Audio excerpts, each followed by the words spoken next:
Folks, Black Star Network is here. Hold no punches. I'm real revolutionary right now. Support this man, Black Media. He makes sure that our stories are told. I Thank you for being the voice of Black America, Roland. Stay black. I love y'all. All momentum we have now, we have to keep this going. The video looks phenomenal. See, there's a difference between Black Star Network and Black-owned media and something like CNN. You can't be Black-owned media and be scared. It's time to be smart. Bring your eyeballs home. You dig?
It's Tuesday, May 28th, 2024. Coming up on Roland Martin Unfiltered, streaming live on the Black Star Network. In a bold move, President Joe Biden's campaign showed up outside Donald Trump's New York City criminal trial on violating campaign finance rules, while the world awaits a verdict. Closing arguments also began today. Actor Robert De Niro and two former Capitol Hill police officers were there to talk about Trump's role on January 6th. MAGA is not happy. Vice President Kamala Harris acknowledges the importance of the black male vote. That, of course, is a critically important issue in this election. A recent poll asked, in what decade was America's greatest? We'll show you the results of the poll for the Michael Smirkonish podcast. Yeah, you wouldn't be surprised what white folks have to say. Plus, we have the 911 calls to the Okaloosa County, Florida Sheriff's Office the day U.S. Senior Airman Roger Fortson was gunned down in his home on May 3rd. Plus, Congresswoman Ayanna Pressley lays out the dangers of the far-right's Project 2025. Plus, in tonight's Marketplace segment, Cheer 5. That's right, a cheerleading movement, HBCU style, stomp and shake reigns. We'll talk about this company. It's time to bring the funk. I'm Roland Martin Unfiltered on the Black Star Network. Let's go. He's got it. Whatever the biz, he's on it. Whatever it is, he's got the scoop, the fact, the find. And when it breaks, he's right on time and it's rolling. Best believe he's knowing. Putting it down from sports to news to politics. With entertainment just for kicks, he's rolling. It's on go, roll, roll, y'all. It's Roland Martin, yeah. Rolling with Roland now. He's funk, he's fresh, he's real, the best, you know he's Roland Martin now.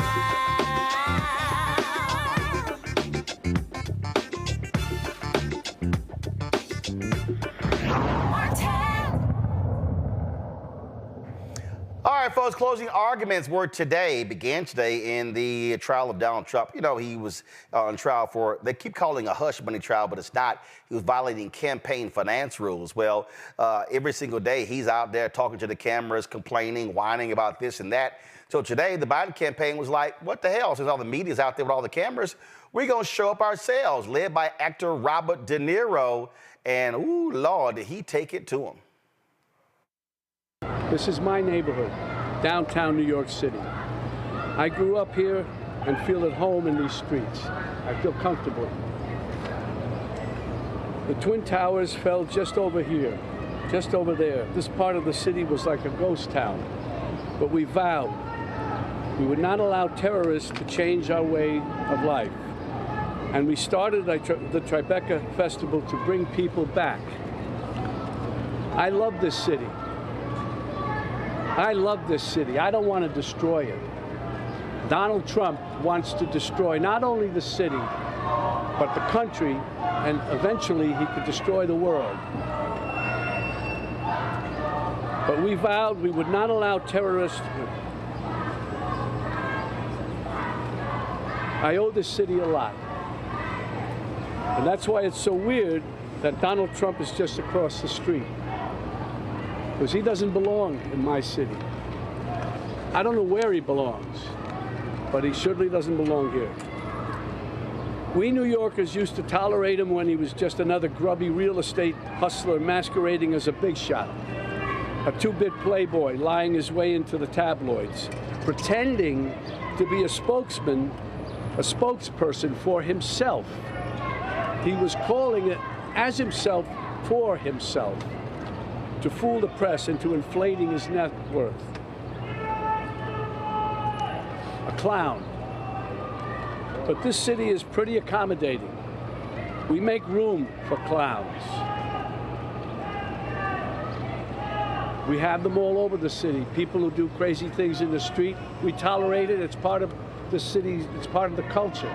But not a person like Trump who will eventually run the country. That does not work, and we all know that. Anyway, we make room for clowns, to each his own. But no one takes him or took him really seriously. They take him seriously now, of course. But around the country, people who didn't know him as we did started to support him. They bought into his bullshit. Trump bought their votes with outrageous lies and empty promises. He got the most. Harry Dunn, a former U.S. Capitol Police officer who, of course, failed in his bid to run for Congress in Maryland, plus Michael Fannin, a former D.C. police officer, they also spoke at the news conference, refocusing the attention on what took place on January 6th, of course, led by Donald Trump. I came here today to remind Americans of what Donald Trump is capable of and the violence that he unleashed on all Americans on January 6, 2021.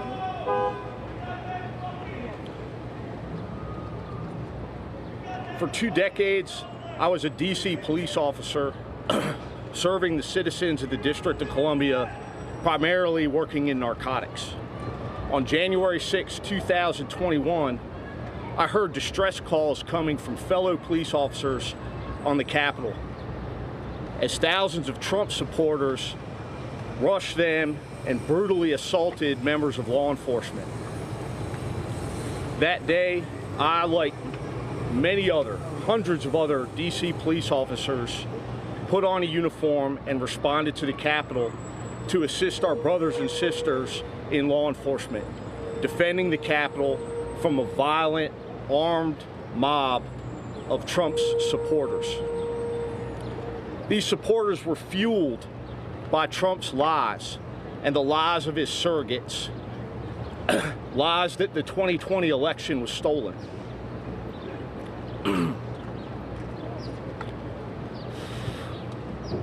Those same lies have been spewed by Donald Trump and his surrogates about what happened to me and so many other police officers on January 6, 2021. That day, I was brutally assaulted. I was pulled from the police line by a man named Albuquerque Head, a Trump supporter who later pled guilty to his violent assault on me. While being restrained by the violent mob, I was beaten. An individual named Kyle Young tried to strip me of my firearm, while chants of kill him with his own gun were echoed by other members of the crowd. At that time, Thomas Civic, a man from Buffalo, New York, stripped me of my badge and my police radio, my lifeline to call for help from other officers. All the while, I continued to be beaten and then struck with a taser on my neck by Daniel Rodriguez, another Trump supporter who also pled guilty to his violent assault on me. All 4 of these individuals are self-admitted Trump supporters. All 4 of them committed violent assault on law enforcement. I'm just one representative of the hundreds of police officers that were assaulted that day by Donald Trump supporters, inspired by his lies. The lies that continue to this day to inspire my fellow Americans to turn against their fellow Americans, to turn against police officers.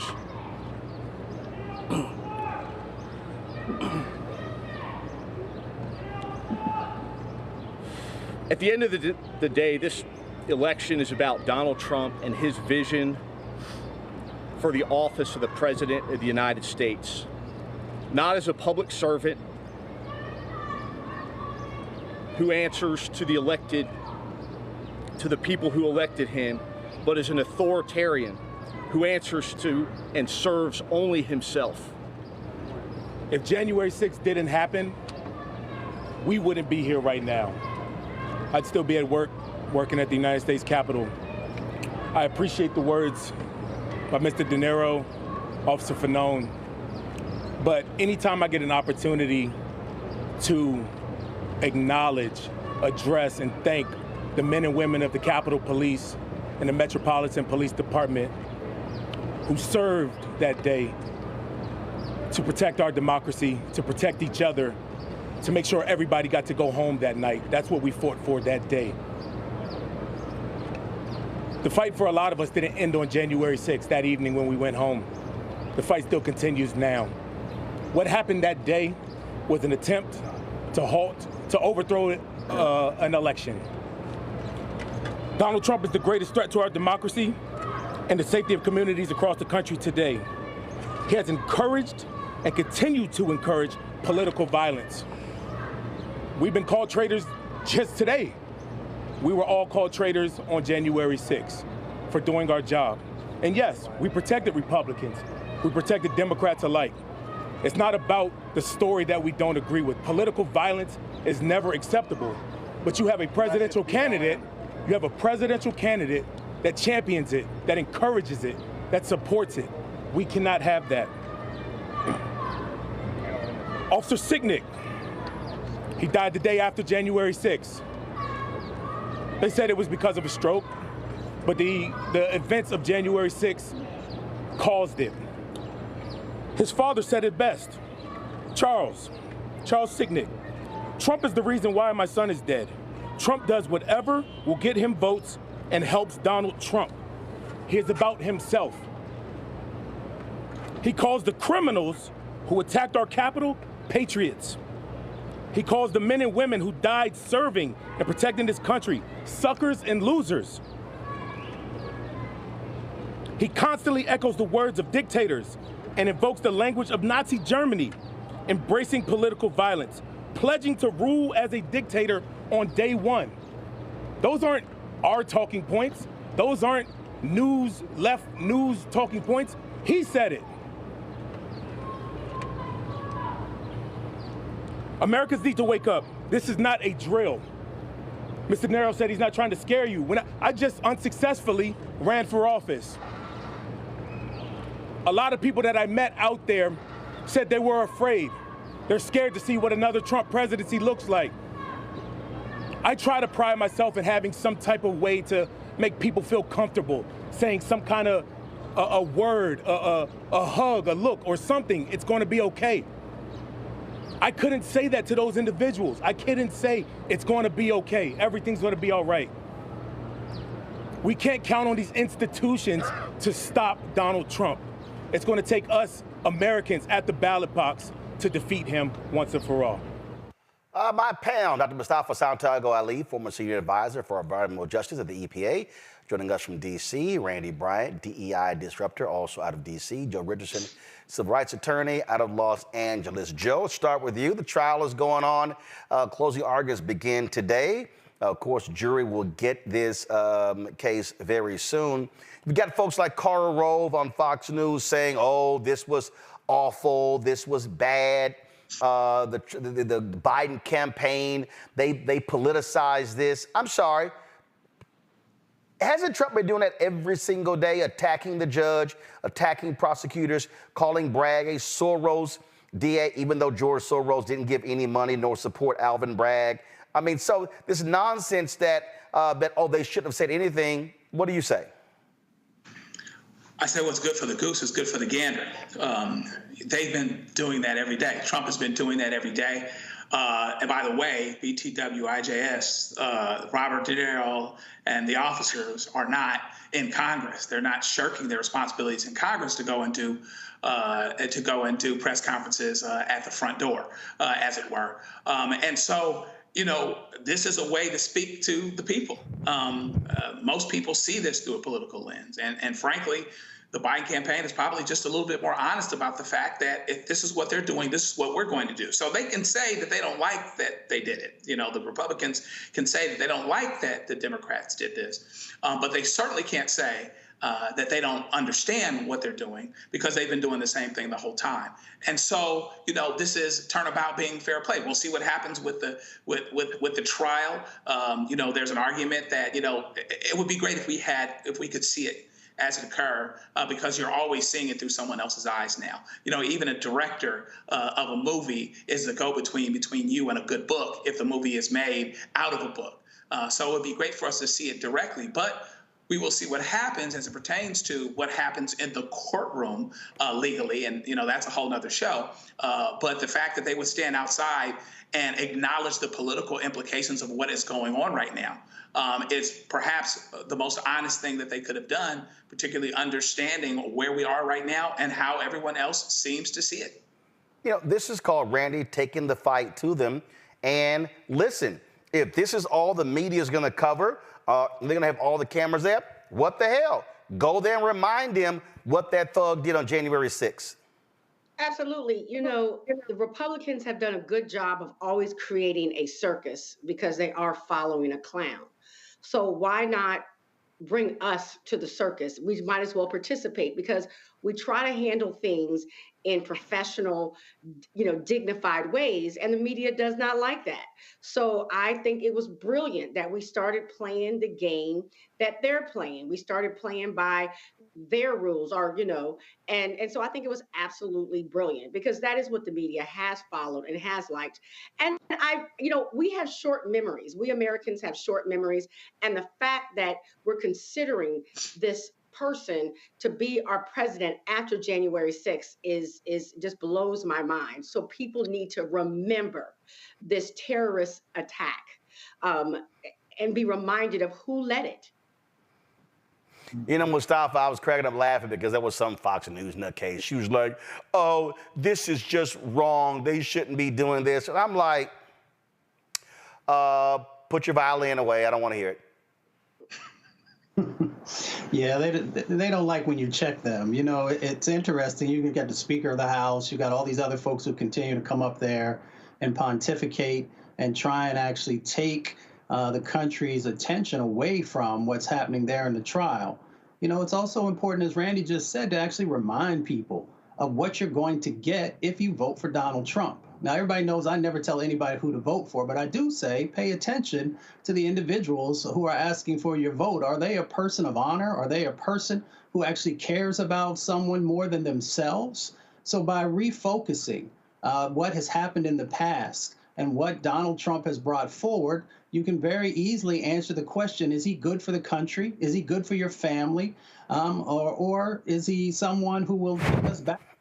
So I appreciate both Michael and Harry and all those other officers who on January 6th stood the line and tried to do the right thing.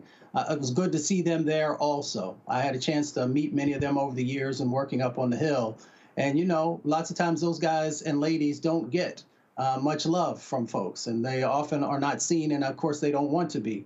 But, we're in this moment now where we have to place a spotlight on those who are willing to stand up for our country and those who are actually trying to deconstruct the basic foundations that we have, because we don't have a perfect country. But when we have individuals who continue to sort of deconstruct at least the basic elements, then we know we're going to end up with. So I'm glad people are putting a spotlight. You take the fight to them. That's the position that I've always had. And so what the hell, you got nothing to lose. And when the right starts whining and complaining, tell them, shut up. Just shut up. All right, folks, going to go to a break. We'll be right back on Roland Martin Unfiltered on the Black Star Network. Fanbase is pioneering a new era of social media for the creator economy. This next generation social media app with over 600,000 users is raising $17 million, and now is your chance to invest. For details on how to invest, visit startengine.com/fanbase or scan the QR code. Another way we're giving you the freedom to be you without limits. Coming soon to the Black Star Network. It was my junior year at Georgetown, and Spike calls me and he says, Malcolm, what are you doing next year? So, graduating, He said, take a year off, work on Malcolm X. I said, okay. But first of all, for the folks who don't know, Spike is my cousin. Spike is my cousin. Just the person watching like, how the hell is Spike just gonna tell you that it's true? It's true.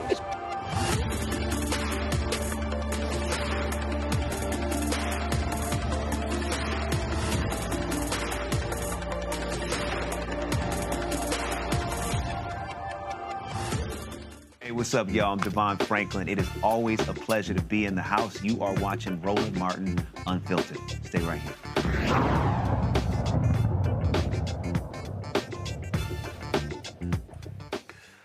All right, folks, Vice President Kamala Harris continues to be out there on the campaign trail, speaking to a variety of issues. She's had her reproductive rights tour, her, of course, Black economic tour that continues.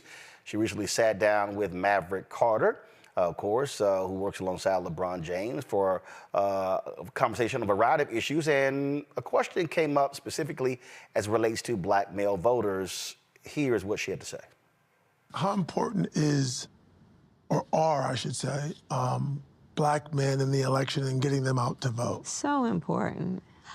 But I'll tell you, one of the things, Mav, that when I do press interviews on the road, they'll say, well, what's going on with Black men and this election? And I, to a one, will turn it back on that journalist and say, I challenge your premise, because you're making it sound like Democrats should just have Black men in our back pocket. No, Black men are like everybody. You gotta earn the vote. You gotta earn it.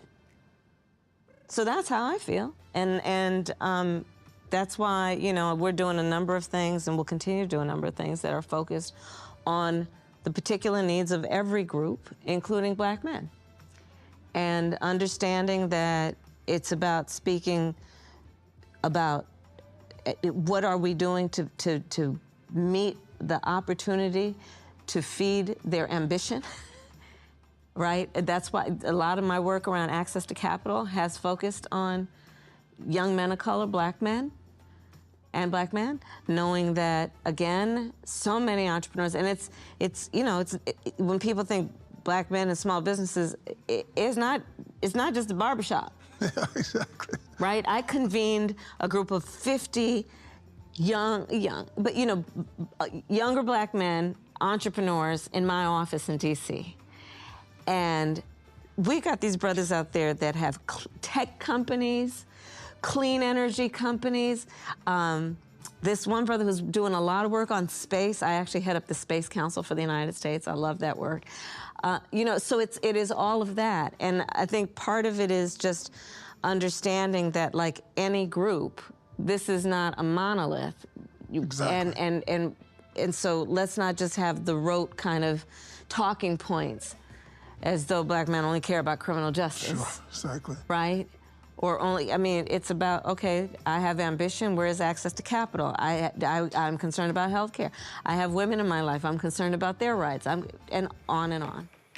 Well, it's interesting here, Mustafa, when I hear that answer. She's absolutely right. One of the things that it drives me crazy is when you hear, we're doing a barbershop tour,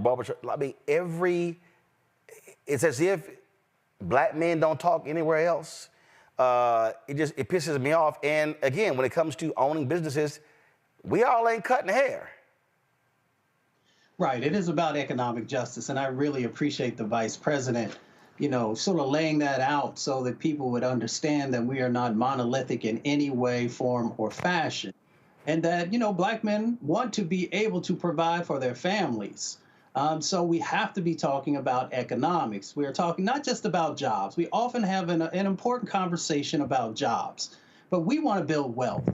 So through wealth, we know that if we own our own businesses, and those businesses can show up in lots of different ways, then we can begin to address that wealth gap. We're not asking anybody for anything special. We want to make sure that we have a level playing field. We want to make sure that we have access to capital. We want to be able to grow our businesses and be able to build the capacity that's necessary for us to, go from year to year and continue to build it in a very thoughtful way so that it has a strong set of pillars underneath of it. And those are some of the things that the vice president is talking about.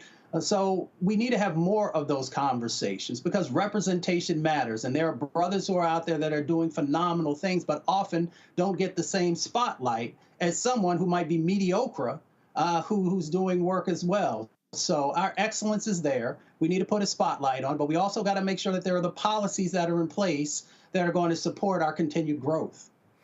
It is a conversation that has to happen. And what they have to do, Joe, is be very specific on how policies that have been passed are actually impacting folks.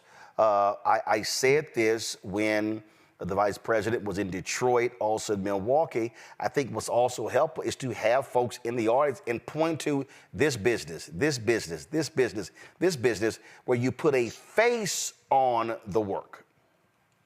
Yeah, you do. And you do two things. Step one is making sure that you let people know, Black men, whoever they may be, how what the administration has accomplished helps them on the ground, how it meets them where they are, how the person that's been talking about having a business for a long time finally got some capital, or he's got an infrastructure contract, or whatever the case may be. And then in turn, having informed them, you make them the advocates for your campaign. You make them the advocates, the guys that are going into the barbershops and into the churches and all the other places saying, hey, here's what happened for me. To really make it real, you have to start by connecting those dots so that they understand person to person how what the administration has done helps them, what the truth is, what the not so truth is, factually, otherwise, while acknowledging the leftover struggles, the struggles that we came from, and the struggles that we're still in. Then make them advocates that can in turn help to draw people and remind people of how important what we're doing now is. Randy. I really like how the vice president said that we have to earn their votes. I think that a lot of Black people, and as Black men, have felt as if many people feel as if their votes are guaranteed, if they're expected. So we do, as Joe was just saying, have to point it.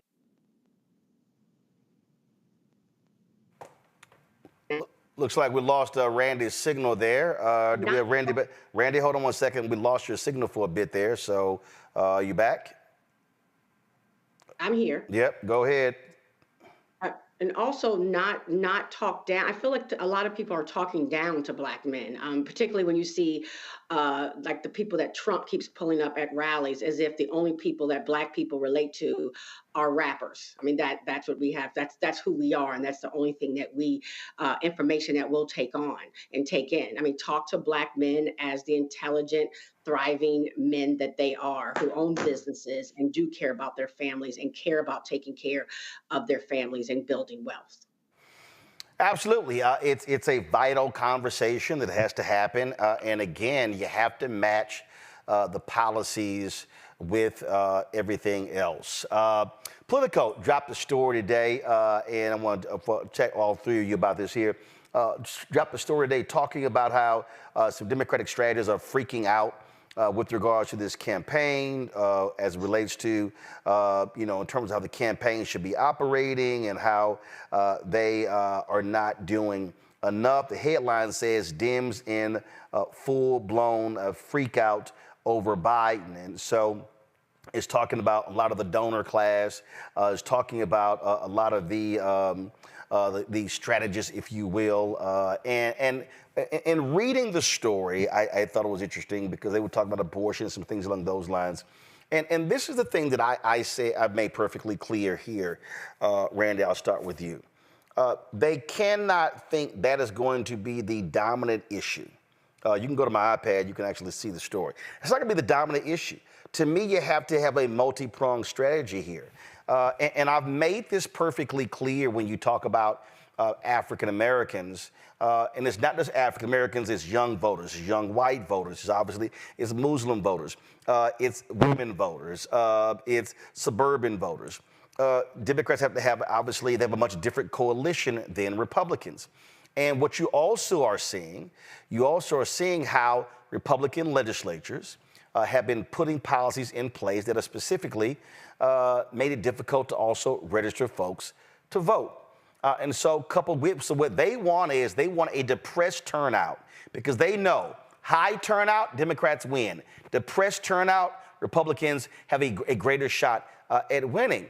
And frankly, the campaign to me has to be far more aggressive.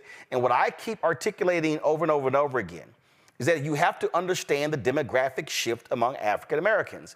And that is voters who are 55 and under are less likely to identify as Democrats, which means you're going to have to be more aggressive in trying to go after them, spend more money in targeting them, and not just with ads, having community-based conversations.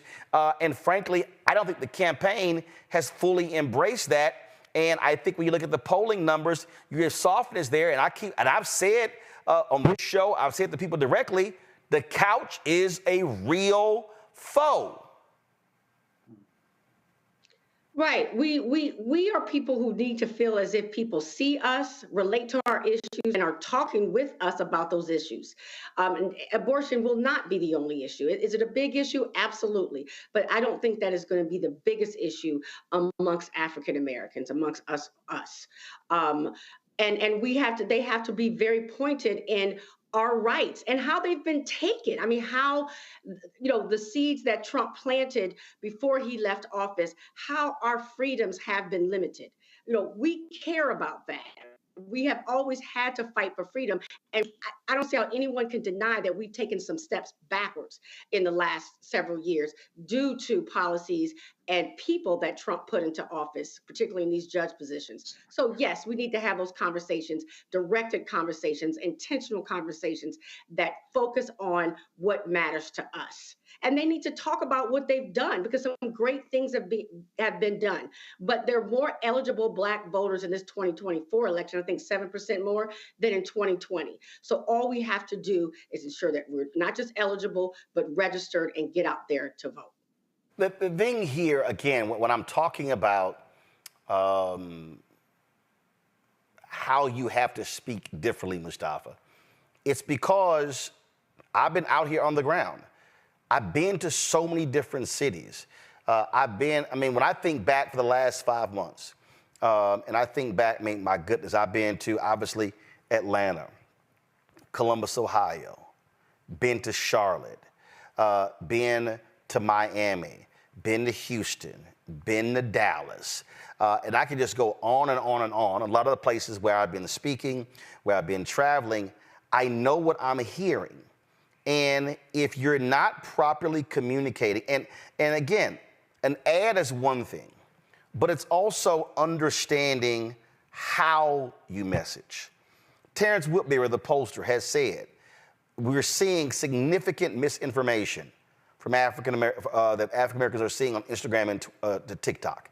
In fact, I saw a story today talking about how the MAGA folks are really using TikTok to go after young people and spreading misinformation, which means if these are places where misinformation is being incubated, then you've got to have a counter story, which means you've got to know how to communicate that in a certain way.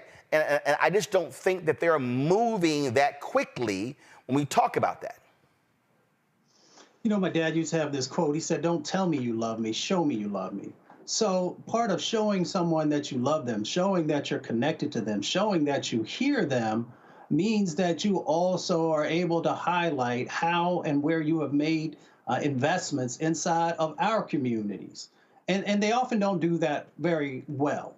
And the other part of it is that they also, for whatever reason, don't want to make the investments that are necessary in the individuals and the institutions that our folks trust. So I often wonder, are you serious about garnering more of the Black vote if you are not willing to make those investments? And then at the last minute, they'll roll things out. So that dynamic has got to change if you're serious about winning. Now, if you're not, if you're just trying to show up, then that's a different story. But if you're serious about winning, then 1, infrastructure, 2, making those investments, 3, making sure that people actually see how things are changing inside of their community, 4, making sure that you have trusted voices that individuals believe and know will not give them anything but the truth. Now, if you're afraid of the truth, then maybe you shouldn't make those investments in individuals. But our people very well see through a mess. I promised my mama I wouldn't curse. So we've got an opportunity to actually do things correctly.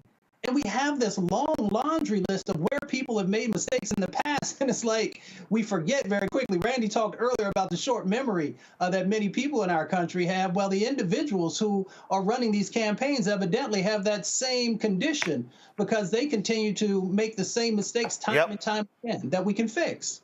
And when we talk about, and see, when I talk about this idea, Mustafa, then I'm going to go to Joe, this idea of how you target. Obviously, first of all, if Black women are the #1 Democratic voters and Black men are the second highest Democratic voters, then that means is how are resources being spent. So I sort of see this thing, there are two different layers here. I think of the first layer, you obviously have Biden-Harris campaign. Then you have the Democratic Senate Campaign Committee, okay? Then you have the Democratic Congressional Campaign Committee, so DSCC, DCCC.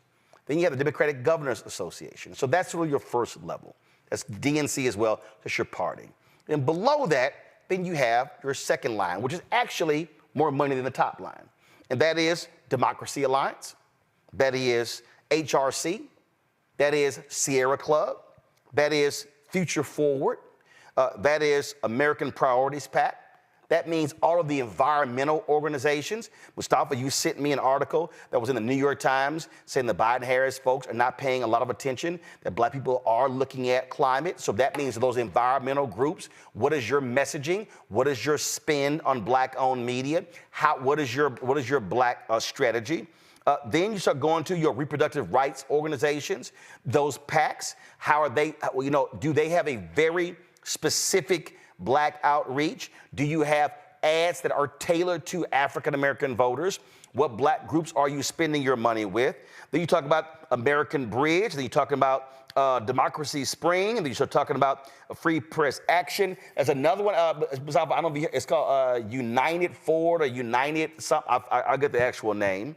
You got the Progressive Change Campaign Committee. I could go on and on and on. Advancement Project PAC. I can go on and on and on, naming all of these groups. But what we are talking about here, again, are billions of dollars being spent, Mustafa, and I don't actually see, and I know for a fact we've never heard from 98% of these people, you don't actually see a concerted, specific, organized, black targeted campaign with the billions that are being spent for most of these groups. Because they take our vote for granted. They make the assumption that we will just automatically show up, that our oppression will be so strong that we will eventually say, you know what, I'm just going to go ahead and vote for X, which is a miss. They're really missing the point, because there are literally a whole bunch of folks who will not show up in this election if we don't have real communication and real connection that's there. Now, let's talk real quickly about those groups that you shared, that list of individuals and organizations. I know probably 85% of them, roughly.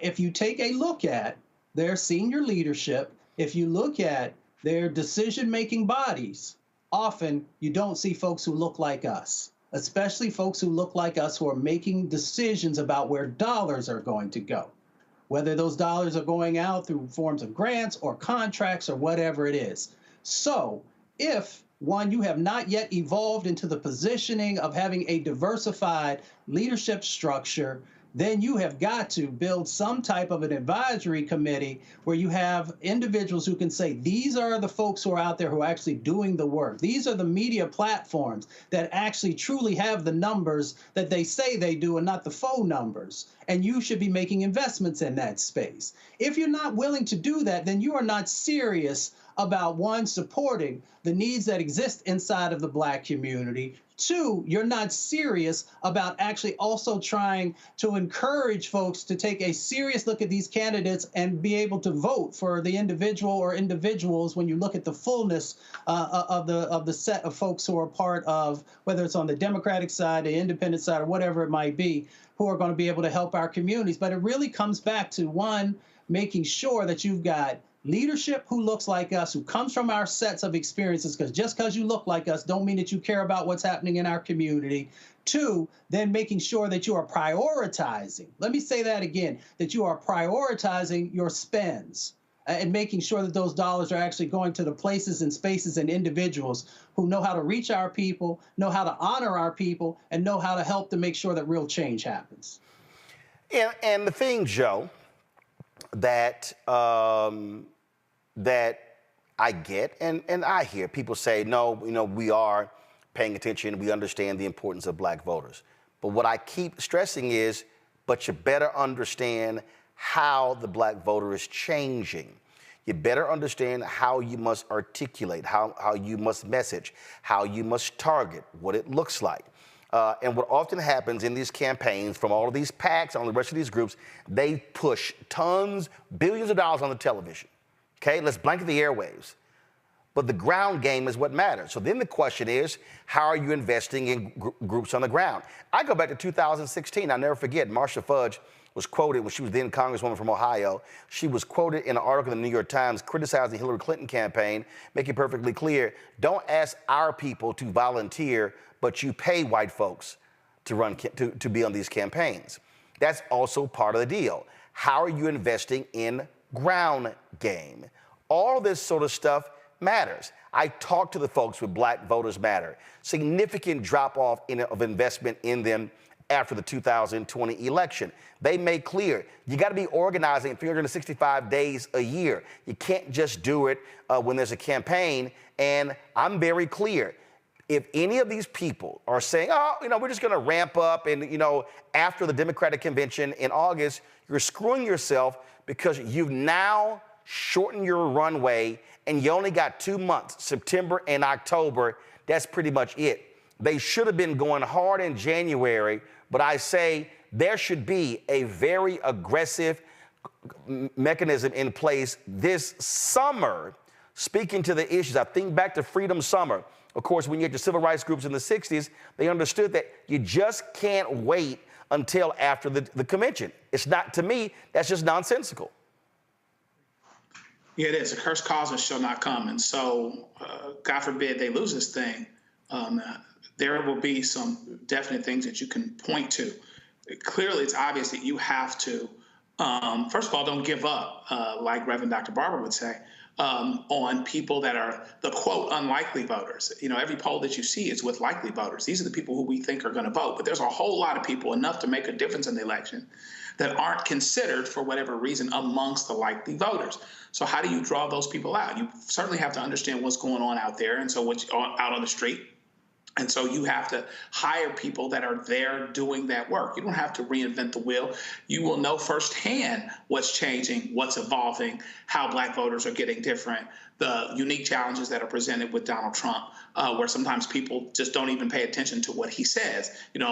Some of them will remember him, in a rap video 20 or 30 years ago and think about voting for him.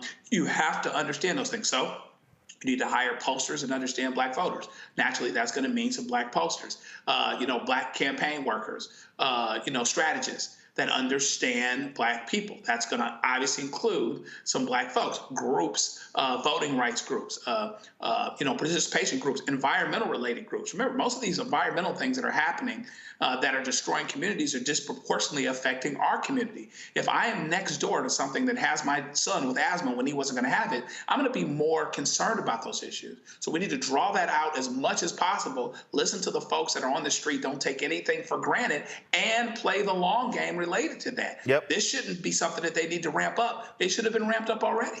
Yeah, one of the PAC I was talking about was Unite the Country. Frankly, Randy, this is what I want to see from every single one of them. Again, American Priorities, Unite the PAC, Emily's List, the environmental organizations, the reproductive organization. What is your Black plan? What is your Black candidate campaign plan? What is your Black outreach campaign? What is your Black-owned media campaign? How are you communicating? All of that, because billions of dollars are going to be spent. And I'm going to go back to 2016. I remember, the Hillary Clinton campaign was being stingy, did not want to fund a whole bunch of stuff in August and September, and with Black folks. And then all of a sudden, I'll never forget, I got an email on a Thursday night. They were literally trying to spend $750,000 to $1 million, and it was too late. Because here's the other thing that people don't understand. There's only a certain, this is the piece that people don't understand, in terms of whether you're talking about radio, television, or even digital. There's only a certain amount of inventory. It's only a certain amount. There's only a certain number of units. And so what you're going to see folks who are going to be then booking that time. Well, and then the time gets more expensive the longer you wait. So that's on the media side. But again, if you're not focused on the ground game, looking at the numbers, where do you need your most help? If I'm anybody on a Democratic Progressive PAC or the campaign or the DNC or any of these people, I'm going, how did 50,000 fewer folks vote in Milwaukee in 2022 compared to 2018? Mandela Barnes would be United States Senator. We would not have that MAGA fool Ron Johnson if that didn't happen. Okay, so I'm sitting here going, again, if I'm on the campaign side, I'm going, what happened to those 50,000? Where did they go? I'm looking at those precinct numbers. I'm trying to see where they are. Then what I'm saying is, if I want to win Wisconsin, I can't have a 50,000 vote drop-off. I'm looking at Charlotte, and I'm trying to see, okay, because Biden lost North Carolina by about 2.5 points in 2020. I'm sitting there going, okay, where did we lose last time? Where did Sherrod Beasley lose by 100,000 some odd votes in 2022? Is it in rural North Carolina? I'm also then studying Georgia, which you barely won, and go, hey, wait a minute. Warnock is not on the ballot in 2024. Ossoff, not on the ballot in 2024. So Georgia is totally different than it was in 2020. Okay, how am I doing this? Then what I'm sitting here doing, I'm looking at North Carolina, I'm going, I got crazy MAGA black dude Mark Robinson running on that side. I got Josh Stein running on this side. Okay, how am I coordinating with the Josh Stein campaign to say, hey, and Democratic Governors Association, on how are we spending resources to actually cover both? Then I'm just looking at the same thing going, okay, we lost the House. All right, how are we targeting these congressional districts in New York that we lost in 2022 to flip those in 2024 to retake the House? And then, what's the impact on black voters? That, to me, should be happening because at the end of the day, you want to win. And the dumbest thing in the world to me is to be sitting on millions of dollars in cash after you lost an election because you said we couldn't afford it, or frankly, we wanted to be cheap and not spend the money. Randy.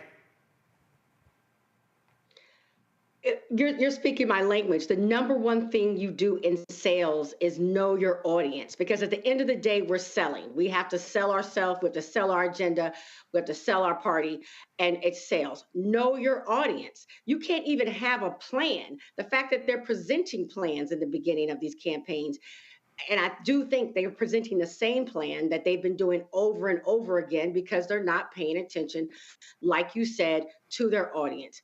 Who are Black people today? We're not monolithic, but how do we speak to all of them? Who's missing? Why aren't they showing up at the polls? Why do they feel disenfranchised? And how do we speak to them about what they want to hear and what they need to hear and what they care about? This is, again, when I look at certain things in this campaign, Mustafa, when I look at language, when I hear, democracy is in trouble. Okay, that's a broad statement. It's a broad statement. And I go back to what I was talking about. I mean, there's a story out of the story the AP did that was amazing, that literally they passed a law in 2021 that said that individuals who were being compensated could not help voters register. And the organization out of Texas said, well, damn, how are we going to hire high school students and college students? See, what people don't understand is how diabolical they have been and how they've been passing these laws in terms of, because what it's done is it's had a chilling effect on third-party groups because that's who they've been targeting. They've been targeting third-party groups because that's who made the difference. Let me be clear, Mustafa. If it wasn't for third-party groups, Warnock does not win in Georgia. He doesn't win in Georgia without third-party groups.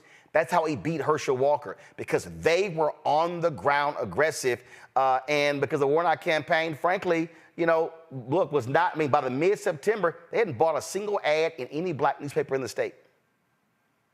They were asleep. They were taking things for granted. And so this is what I'm talking about, because the thing here, and if anybody who's listening or watching, I need you to understand what I'm about to say. Elections are won on the margins now. Yeah. Arizona, Georgia, 10, 12,000 votes. 2016, Trump wins the presidency because of 77,000 votes in Pennsylvania, Wisconsin, and Michigan. 77,000 total votes in 3 states. If you go to 2020, Pennsylvania, Michigan, Georgia, Arizona, the number for Biden is about 220,000 out of the million votes cast. This is going to be an election on the margins, meaning 200, 300 here, 500 here, 600 here, 1,000 here. Mustafa, that's the election. That's the whole state. And so that's what I'm talking about here, how you must, and Republicans understand that, because for their deal is if I can decrease the voter turnout, then if I can shave off 400, 600, 1,000, 200, 800, that's the margins. It is. I mean, if we could get people to understand that every vote matters, and if we treat it like that, then that means that we'll make the investments that are necessary, because we know that this is a razor-thin election that's going on. And that means that you've got to have the folks who are on the ground, the entities on the ground who know the folks, who can help to make sure that there's the proper messaging. Cultural competency is incredibly important, and making sure that the right messaging is there. But the message has to also be linked with real change that's happening and the additional change that will come if you get my vote. And sometimes people fail for whatever reason to understand the continualness of that process. So we're in a moment now where we know where many of the states and the districts that are going to play a critical role, and you've got to make the investments there. But I also ask folks to not forget other individuals across the country and other locations that may not be in that handful of states that will help to move the election in one direction or the other. Because if we're truly going to say that we love the individuals and we love these communities, then we've got to make that real. So yes, I understand the focus that's necessary in those particular sets of states. But we also got to make sure that people know, whether they're in Alaska or they're in Wyoming or wherever Black folks might be in West Virginia, that you're not forgotten as well, as we make sure that we also have that focus set of actions. Last point here, Joe, and that is when I say go back to the micro-targeting, if you will. I'm just going to use this show as an example. There are people out there, you don't have as many people watching you as CNN, because I'm not trying to be CNN. I'm not trying to reach everybody. I'm not. I understand the audience. I understand who I'm serving. And the number of people, I was in Houston on Memorial Day weekend, the number of people who were there for the Coalition of Trade Black Unionists, they were all there, people all around the country who were talking about the show and what they love and issues that we cover. Now, going through the airports, same thing. People stopping me everywhere. Because it's called understanding how do you serve your audience? How do you super serve? Tom Jordan would always use this phrase. You must super serve your audience. And I think what often happens in politics, you'll have these strategists who go, but if we want to reach a large swath of people, we could go over here. Okay, that's fine. But the people over there watching, how many actually understand the issues? How many are persuadables? How many ain't gonna vote at all? So what I'm talking about is you have to understand how to have a broad strategy, a micro strategy. And when I keep saying elections are on the margins, that was what Virginia, who is now the Virginia Speaker of the House, Don Scott, said, where he told folks, they said, I don't understand why you're bringing Roland Martin in to do his show. He said, because we're going to win on the margins. He said 200, 300, 400 votes can make the difference between us gaining the House or Republicans controlling it. And that's how they won, because he understood the margins. And that, to me, is what all these groups who are going to spend 2022 $9 billion was the total amount spent on the 2022 election. It'll exceed 10 billion easy this year. They better understand margins, and they better understand that you can't run a campaign in 2024 that you ran in 2020 or 2016 because the voter is totally different. That person who was 12 in 2016, that person now is 20. Yeah, and they can't take for granted, Democrats can't take for granted that just because their parents voted for Democrats or have historically voted for Democrats or their grandmother doesn't want them to vote for anybody other than a Democrat, that's exactly what they're going to do. So that's exactly what targeting is. You're shooting at a target, but there has to be a reason as well, right? If you go and decide that you're going to blanket something and do it everywhere, then now that's fine, except if the people that you need to draw out are in this small, more focused group, then and you have a way to target them directly, that's something that you're supposed to do. Well, it'd be crazy. It would be like my friend here, Pete Aguilar, doing something for all of Los Angeles to reach this targeted audience in the Inland Empire. Your choices are you either do something super targeted or you go LA where people can't vote for you. So you have to be focused about what it is that you need to do. You understand you need to do. And data is everything. There is publicly available data that lets you know precisely who to target, where the votes are, how people voted for you before, who didn't, who did, why, etc. Take that information, process it, and now you can be targeted and focused about who you want and why, knowing precisely how many votes you need, where they're going to come from. That's going to give you a much better shot. There's no points for shooting while blindfolded. Okay, because you really could miss, and there's a better chance that you do miss, particularly when the blinds can come off and you have data that lets you know exactly where to shoot. You know what? I love it when new fools show themselves. There's some idiot in our chat, Jupiter 1000. Roland and Boulay Shields are tap dancing for biscuits by Democrats. LOL. They love all your tap dancing. Okay, Jupiter. What are your issues? See, the reality is, when I'm looking at candidates and I'm looking at elections, I look at issues. I go down the line. Why are all of these billionaires who were dogging Trump after January 6th, why, like Steve Schwarzman, Blackstone CEO, why are they now announcing, like BlackRock CEO, why are they now announcing they're going to be supporting Trump? Easy. Because the Trump tax cuts expire in 2025. Mm-hmm. Why are Silicon Valley multimillionaires and billionaires who have been supporting Democratic candidates now attending fundraisers for Trump?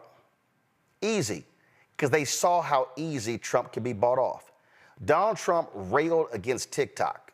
And all of a sudden, a big donor last name Yaz started giving Donald Trump money. He also is funding RFK Jr. I'm sorry. He also has a major stake in TikTok. He wants to buy TikTok if the United States is successful in forcing the sale of TikTok. Donald Trump completely changed his tune after Homeboy started giving his campaign money. Yep. Donald Trump went to Big Oil and said to them, go out, give me $1 billion. I'm going to get rid of all of these regulations from President Joe Biden. Now, keep in mind, the United States has produced more oil than we ever have in American history. We are actually absolutely energy independent. Oh, I'm sorry, but they say we're not. That's why they're funding Trump. So, Jupiter, when you talk about, okay, what are the issues you care about? Where you at? Oh, he goes, my issues are illegals and inflation. Bet you won't talk about illegals in New York City or Chicago affecting the black community. Well, actually, we have, Jupiter, because you're an idiot. Because why is it affecting black folks in those cities? Because the red state governors sent them to those cities for fools like you to say these very things. That's what you somehow don't understand. See, Jupiter, here's why you also are pretty dumb at this. Why has Texas picked up additional seats in the House in the last 2 decades after the census?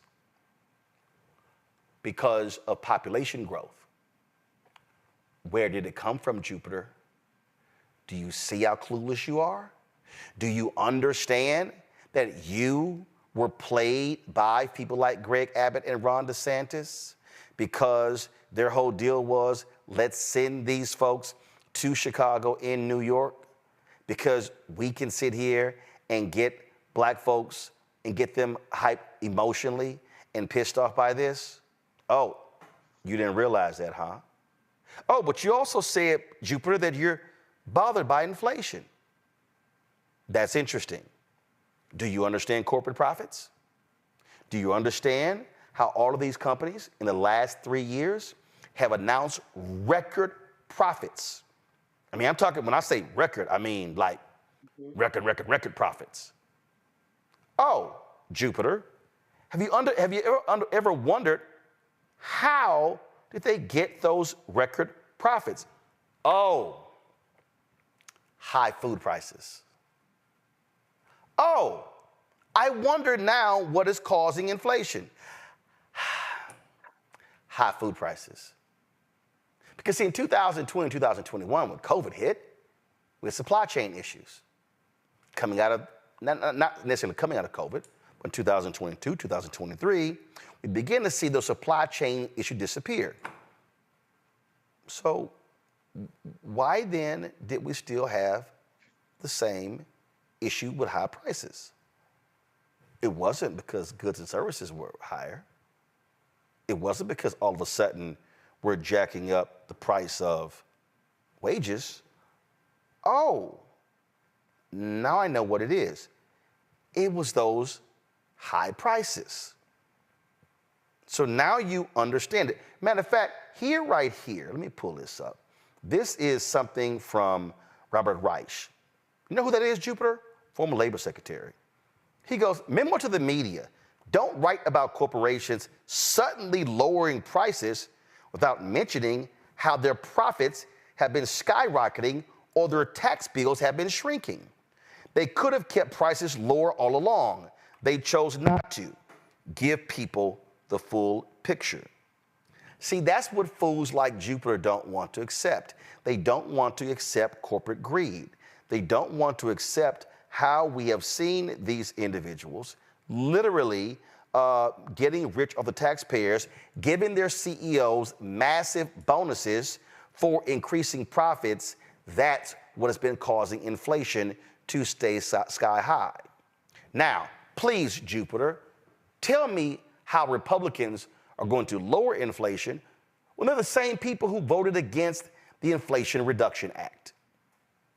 And guess what happened? After it passed, you begin to see inflation go down. Republicans continue to tell you that gas prices are sky high.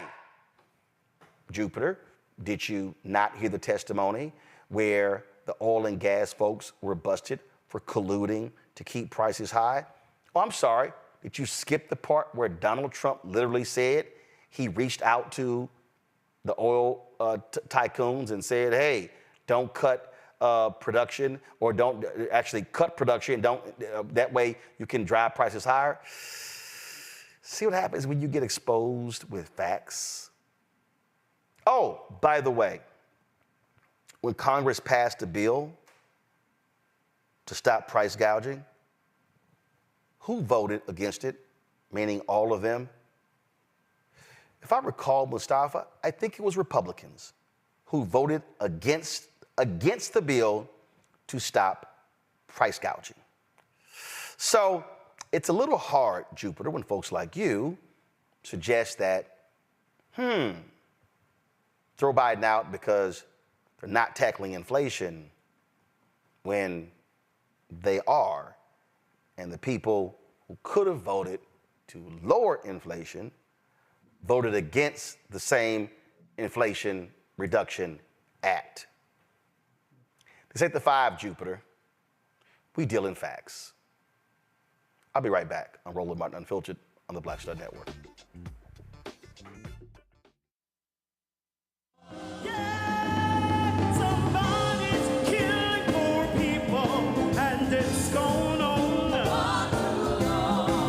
When COVID happened, poor people were dying at a rate already of 800 people a day.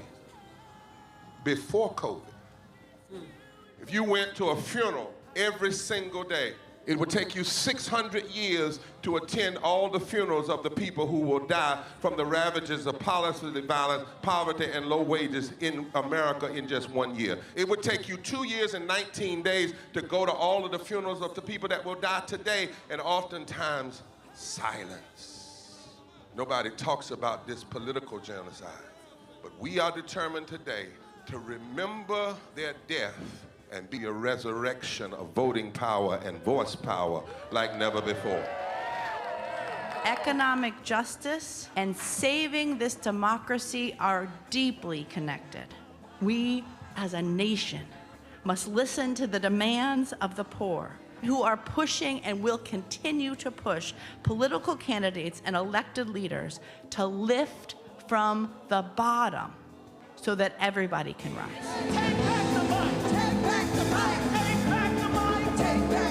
We are the poor, the marginalized, and the underpaid. And we are taking one step forward to say that everybody has a right to live. Poverty is not the fault of those who are impoverished. It is caused by those who make the policy. There are over 135 million poor and low-wage, low-income people in this nation. The biggest block of potential voters by far is low-income, low-wage voters. I can't afford medicine. Sometimes I have to skip because of the cost. The farm worker community is tired of the violence imposed upon us by greed, exclusion, and denial of basic human rights. Those folk that represented by that casket, poor and low-wage workers who are the most moral people in this country because they go to work every day believing, even though going to work is hazardous to their health. I'm tired of working 70 to 80 hours a week and still not have money for the necessity of bills. I'm tired of getting sick and not being able to go see the doctor, having to make a choice to pay between rent or the light bill or food or clothes. You cannot claim to care about families and a culture of life and then do everything in your power to rob people of equal access to resources and to force them to live in poverty. Leadership of both parties have waged war on poor people and low-wage workers. And this government has treated people experiencing poverty, including their military families, with disdainful, deliberate, malicious neglect. So the truth is that my son died from poverty. We refuse to accept poverty as the fourth leading cause of death. The fourth leading cause of death in this, the richest country in the world. We march today for our children and the generations to come. And we need to do it with the loudest voices possible, the biggest actions possible. We will voice our demands and register our vote. When we stand up and when we stand together, things change. There is the electorate that is, and then there is the electorate that should be. 34 million eligible poor and low-income voters did not vote in 2016. If just 20% of those voters in swing states were mobilized around an agenda, they could change the political outcome of every election. So we're launching the most massive voter mobilization and turnout campaign in history of poor and low-wage voters, allies, and religious leaders. People are dying, but we know it doesn't have to be this way. And so we are calling on everyone to join us in this Poor People's Campaign, a national call for more revival. We are here, we will be seen, we will be heard, and our power will be felt. We don't need to be an insurrection. We are a resurrection that will be felt across this country. Are you ready? Ready? Ready? Ready? We are a resurrection, and we are ready. And we won't be silent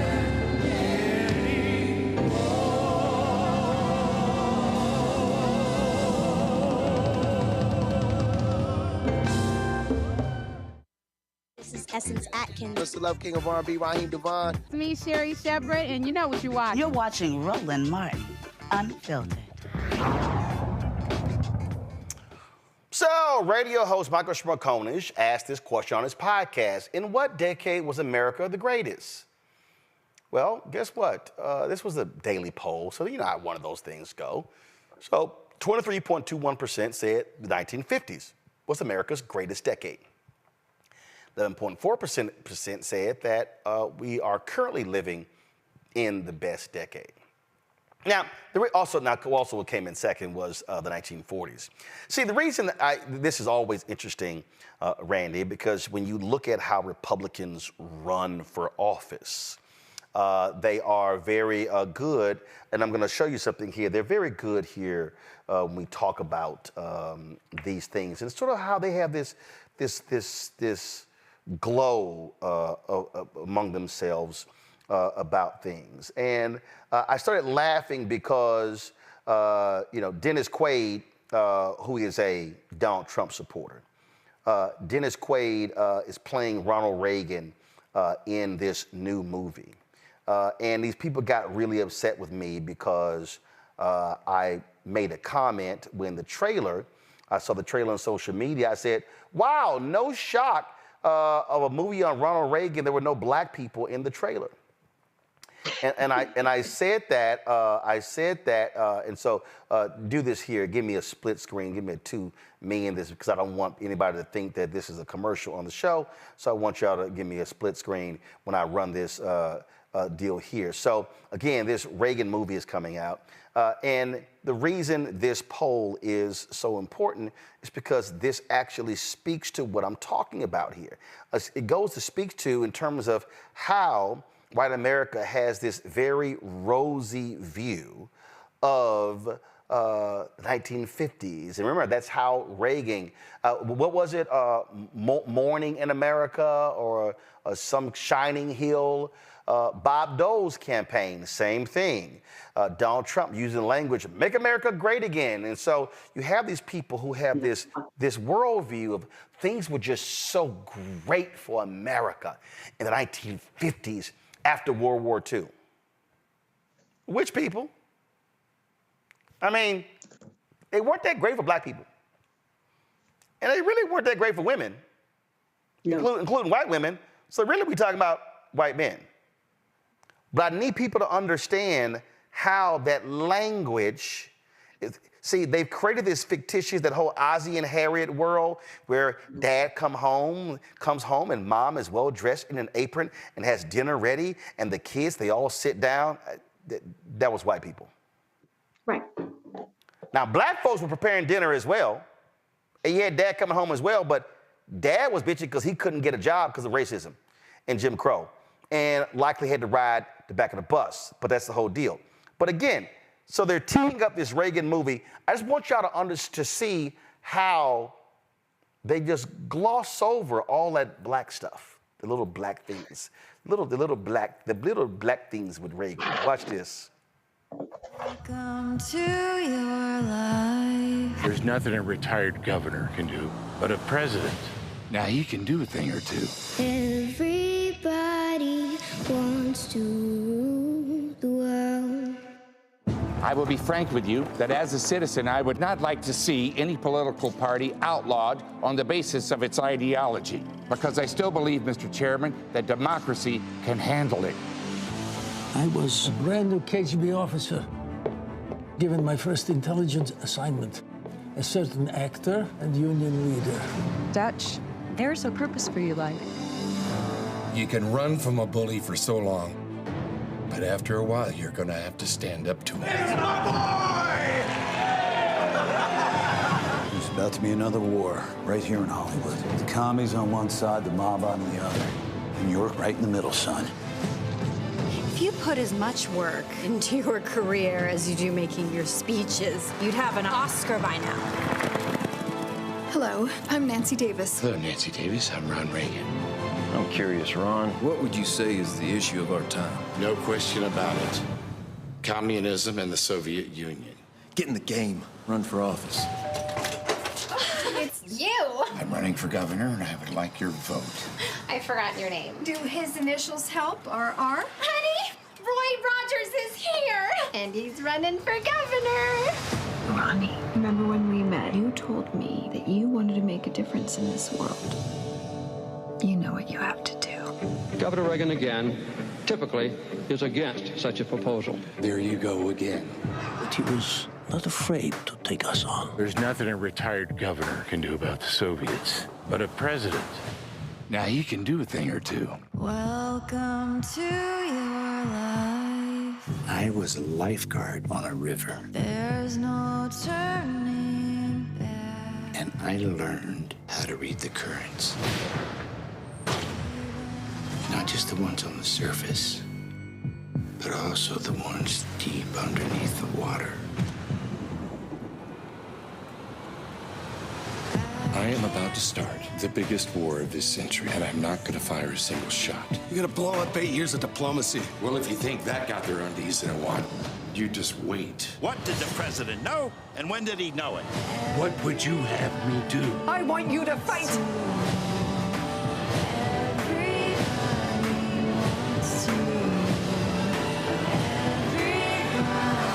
Mr. Gorbachev, tear down this wall. Wants to rule the world.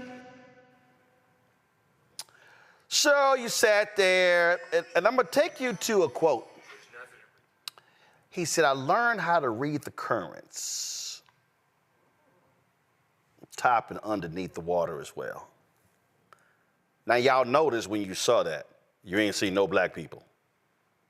You didn't see no black people.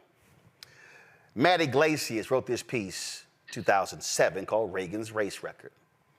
And in this particular piece, he talked about that record. And y'all gonna love this here, this part right here, but that which Sidney Blumenthal wrote. Reagan opposed the Civil Rights Act of 1964. He opposed the Voting Rights Act of 1965, calling it humiliating to the South. He ran for governor, promising to get rid of the Fair Housing Act off the books. This was a quote from the same Ronald Reagan. If an individual wants to discriminate against Negroes or others in selling or renting his home, he has a right to do so. Oh, when Reagan announced he was running, what did he do? He traveled to the county fair in Neshoba, Mississippi, to declare, I believe in states' rights. What happened in Neshoba County? Oh, that's where 3 freedom riders, Cheney, Goodman, and Schwerner, were mutilated and decapitated and murdered in 1964. This is the same Ronald Reagan who vetoed the bill when it came to opposing apartheid in South Africa. It was overwritten by Congress by huge margins. So when you look at that, so this wonderful, glossy, wonderful, rose-colored view of Ronald Reagan, it goes perfectly with that particular poll because that's how they view America. We were so great and wonderful back then. And that right now, Joe, is present in our politics today because that literally is what Donald Trump is saying with the Great Replacement Theory. They're trying to get rid of us.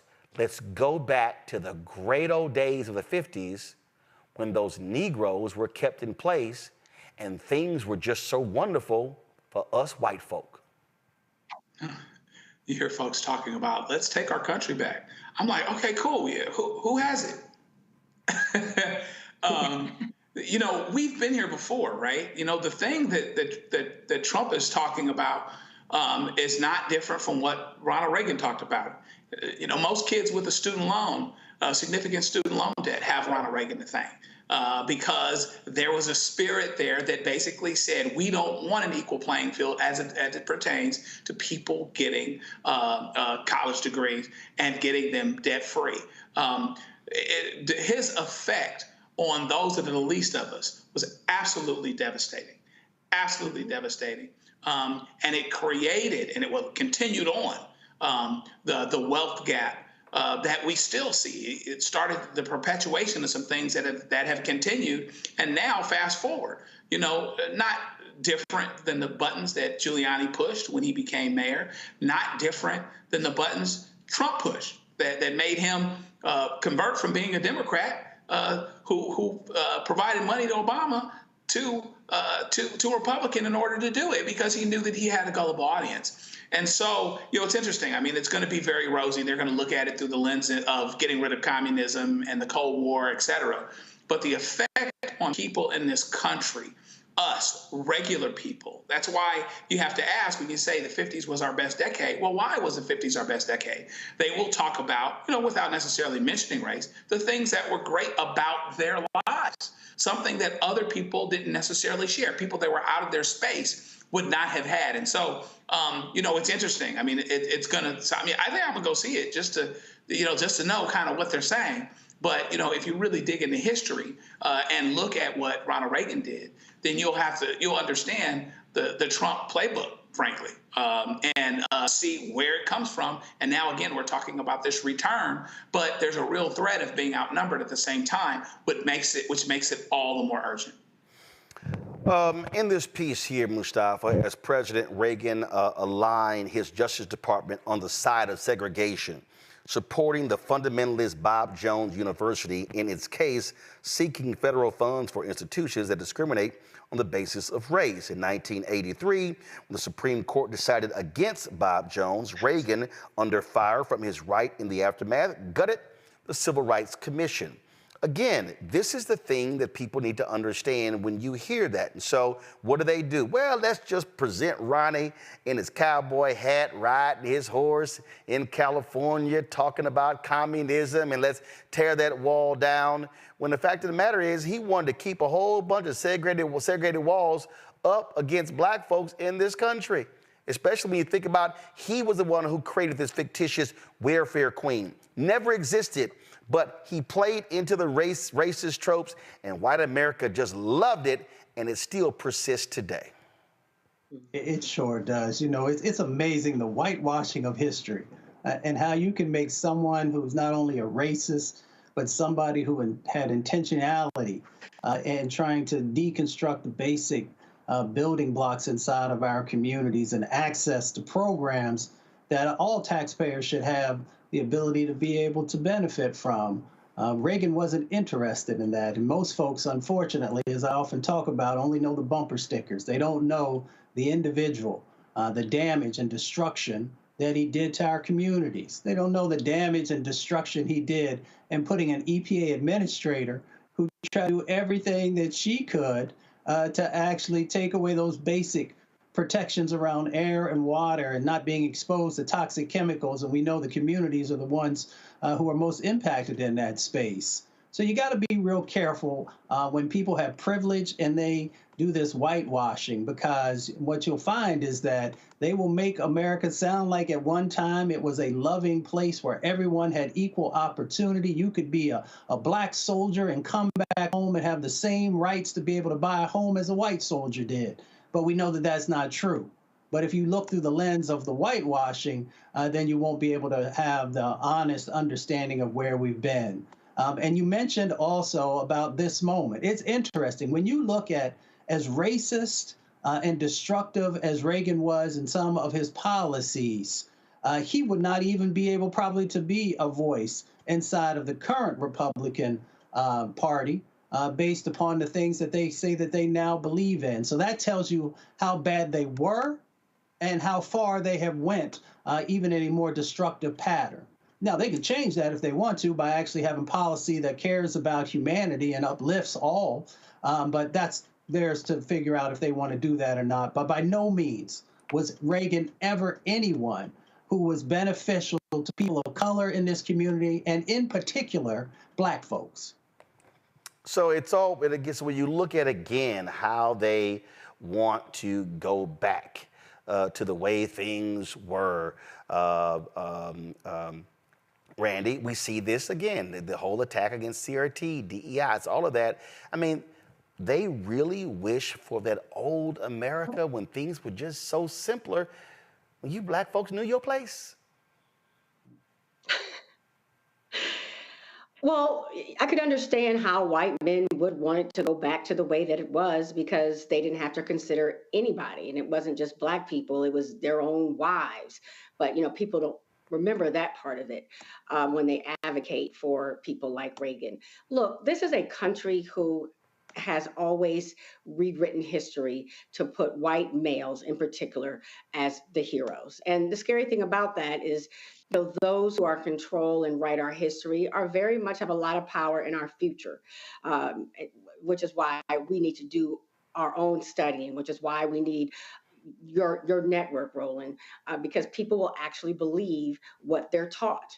This is why they fought so hard to ensure that there was not any programs in any schools that taught the real history of America. This is a country that puts pictures and movies that of the civil rights movement in black and white to make us feel as if it was a long, long time ago. This is a country that has movies where our people were enslaved, and they're very clean and break out into song. They're just so happy and joyous. I mean, this is a country where we have a governor that said that we learned a lot and slavery was actually good for us. Being enslaved was good for us. So, you know, they are writing the narrative, and those who choose to remain ignorant will embrace and eat it up. So this movie about Reagan is right along with the propaganda that they've always sold us. And the sad part is that a lot of people will believe it. There will be people besides white men who will go and say, wow, those were the good old days. Look at that right there. And isn't that what we want to get back to and making America, you know, good again?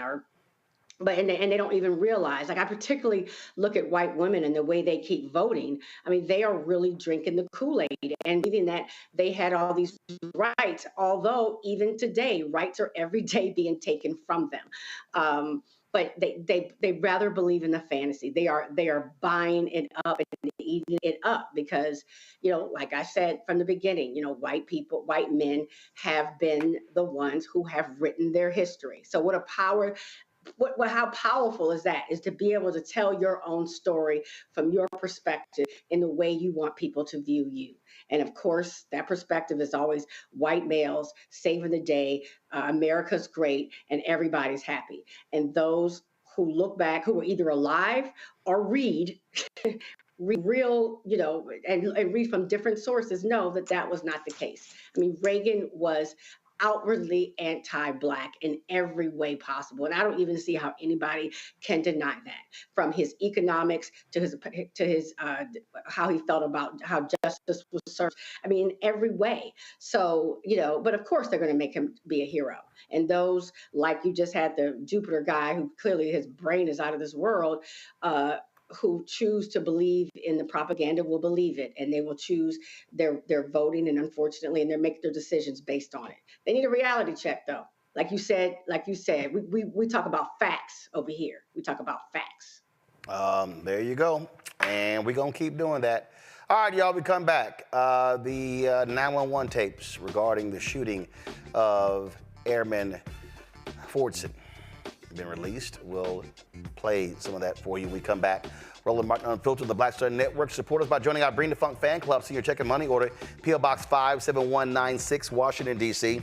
20037-0196. Cash App, $RM Unfiltered. PayPal, R Martin Unfiltered. Venmo is RM Unfiltered. Zelle, Roland at RolandSMartin.com. Roland at RolandMartinUnfiltered.com. Also, be sure to download the Black Star Network app, Apple phone, Android phone, Apple TV, Android TV, Roku, Amazon Fire TV, Xbox One, Samsung Smart TV. Back in a moment.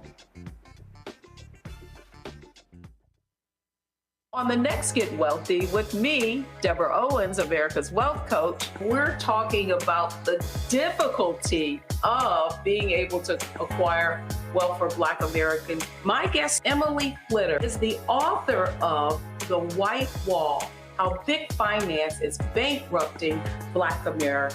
The bad stuff that you feel when you're dealing with the financial services industry is not your fault. It's not your fault, and you don't deserve to be treated like this. That's right here on Get Wealthy, only on Black Star Network. On the next A Balanced Life with Dr. Jackie, we're talking all things mental health and how helping others can help you. We all have moments where we have struggles, and on this week's show, our guests demonstrate how helping others can also help you. Why you should never stop giving and serving others on a next A Balanced Life here on Black Star Network. Hey, it's John Murray, the executive producer of the new Sherry Shepherd Talk Show. This is your boy, Earthquake. And you're tuned in to Roland Martin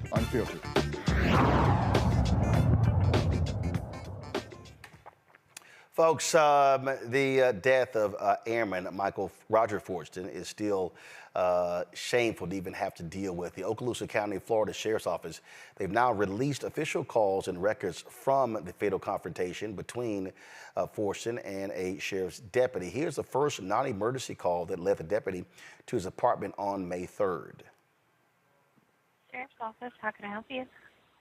Hi, I was just wondering, I work here at an apartment complex on Racetrack, and I just had a resident call. Sounds like he's fighting with someone else, and she's saying that it sounds like it's getting a little bit out of control. Okay. But Yeah. we can't go there to confront them, so I was wondering if you guys can send a cop out for that. Okay, what's the address? It's going to be 319 Racetrack Road Northwest is the exact address of the building.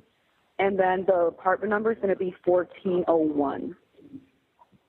Okay, 1401. Okay. And are they currently still fighting? Yes, I literally just got off the phone with her. She said that it's been going on for like 15 to 20 minutes, and she said that when she called me, she said that she was calling me because it sounded like it was starting to get out of hand. Okay, and do you know if it's verbal or it's a man physical? and a woman. That she said that it sounded like it started getting physical, so I'm not really sure.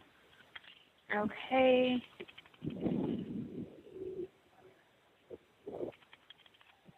And what's your name? So if the cops can't find it, I can take them to the apartment. Okay. And you said you are front desk at the leasing apartment? Yes, ma'am. Okay, and is there any way you're able to hear or see them? I can walk by there right now and see if I can hear them. She says that it happens often, but it's never gotten this out of hand, is what she said. Call was made after the unnamed deputy fired multiple shots at Fortson within seconds of him opening the door. 911, what is the address of the emergency? The fire department there? Police, please. And what's the unit number? They've been arguing for almost an hour now. So we have deputies on scene with that, ma'am. Okay. Can I just go to my one call? Could I just get your name and the phone number you're calling from? Okay. Have you heard anything else other than the arguing? Yeah, I just heard, I promise you, it sounded like 3 or 4 gunshots, and then I heard her running and screaming. Okay. And I know there's a kid up there. Yeah. So that's why I'm freaking out. Yeah, because- we have our deputies on scene there with them now. Okay. Just for your safety, just maintain, stay in your apartment. Okay. And just for now, we're trying to clear the scene too, okay? Okay. Is everybody okay? I can't answer that. Okay. But we do have help on the way. Looks like that apartment manager or whoever they were literally called and they went to the wrong apartment. That brother is dead. And so the investigation in this continues. And so we'll give the latest when we find out. Folks, during the House Oversight Committee hearing, Congresswoman Ayanna Pressley sounded the alarm on the far-right manifesto Project 2025. Folks, of course, it is a 1,000-page manifesto that outlines a radical agenda to increase the powers of the executive branch if Donald Trump wins. Diminish rights for protections for LGBTQ individuals, immigrants, women, people of color, and dismantling key government agencies. Project 2025's recommendations raise concerns about the potential erosion of civil liberties and the rule of law in the United States. Here's what she had to say. The federal government has the largest and most diverse workforce in the country, and Schedule F, an executive order that would replace tens of thousands of civil servants with partisan sycophants, would destroy our government infrastructure, destroy it. It is critical that we understand that the far-right extremists who are advocating for Schedule F see it as a means to an end. It is their pathway to enact widespread, wholesale policy violence. One thing I know for sure about Trump and his sycophants is that they telegraph their harm. Mr. Shriver, are you familiar with Project 2025? Congresswoman, I've read about that. For many people, this is their first time hearing about it, and we must sound the alarm. Project 2025 is a far-right manifesto. It is a 1,000-page bucket list of extremist policies that would uproot every government agency and disrupt the lives of every person who calls this country home. I won't detail every aspect, but I'll share some highlights. The Department of Education would be eliminated, cutting students off from civil rights protections and ending essential Title I funding for K through 12 schools. The Department of Justice would go on a murdering spree. It would rush to use the death penalty and expand its use to even more people while circumventing due process protections. Project 25 not only calls for national book bans in schools, but also creates a list of banned words for the federal government that would be deleted from, quote, every federal rule, agency regulation, contract, grant, and piece of legislation that exists. End quote. Here are just a few of the words on the list: diversity, gender, reproductive health, and of course, conservatives want to ban the word abortion. On that note, abortion care would be inaccessible and illegal no matter where you live. Take it from them. On page 6 of its playbook, Project 2025 states, quote, the Dobbs decision is just the beginning, end quote. People, even in my district, the Massachusetts 7th, a leader in repro justice, would be criminalized for pursuing essential health care. Now, we could have an entire hearing on how these policies would quite literally ruin and end lives. And I didn't even touch upon proposals for housing, climate change, worker protections, and more. If enacted, Project 2025 would destroy the federal government as we know it. I ask unanimous consent to enter into the record an Associated Press article titled, Conservative Groups Draw Up Plan to Dismantle the U.S. Government and to Replace It with Trump's Vision. Without objection to order. Now, some may be wondering why this is germane to today's hearing with the Office of Personnel Management. Mrs. Shriver, do you know who the director of Project 2025 is?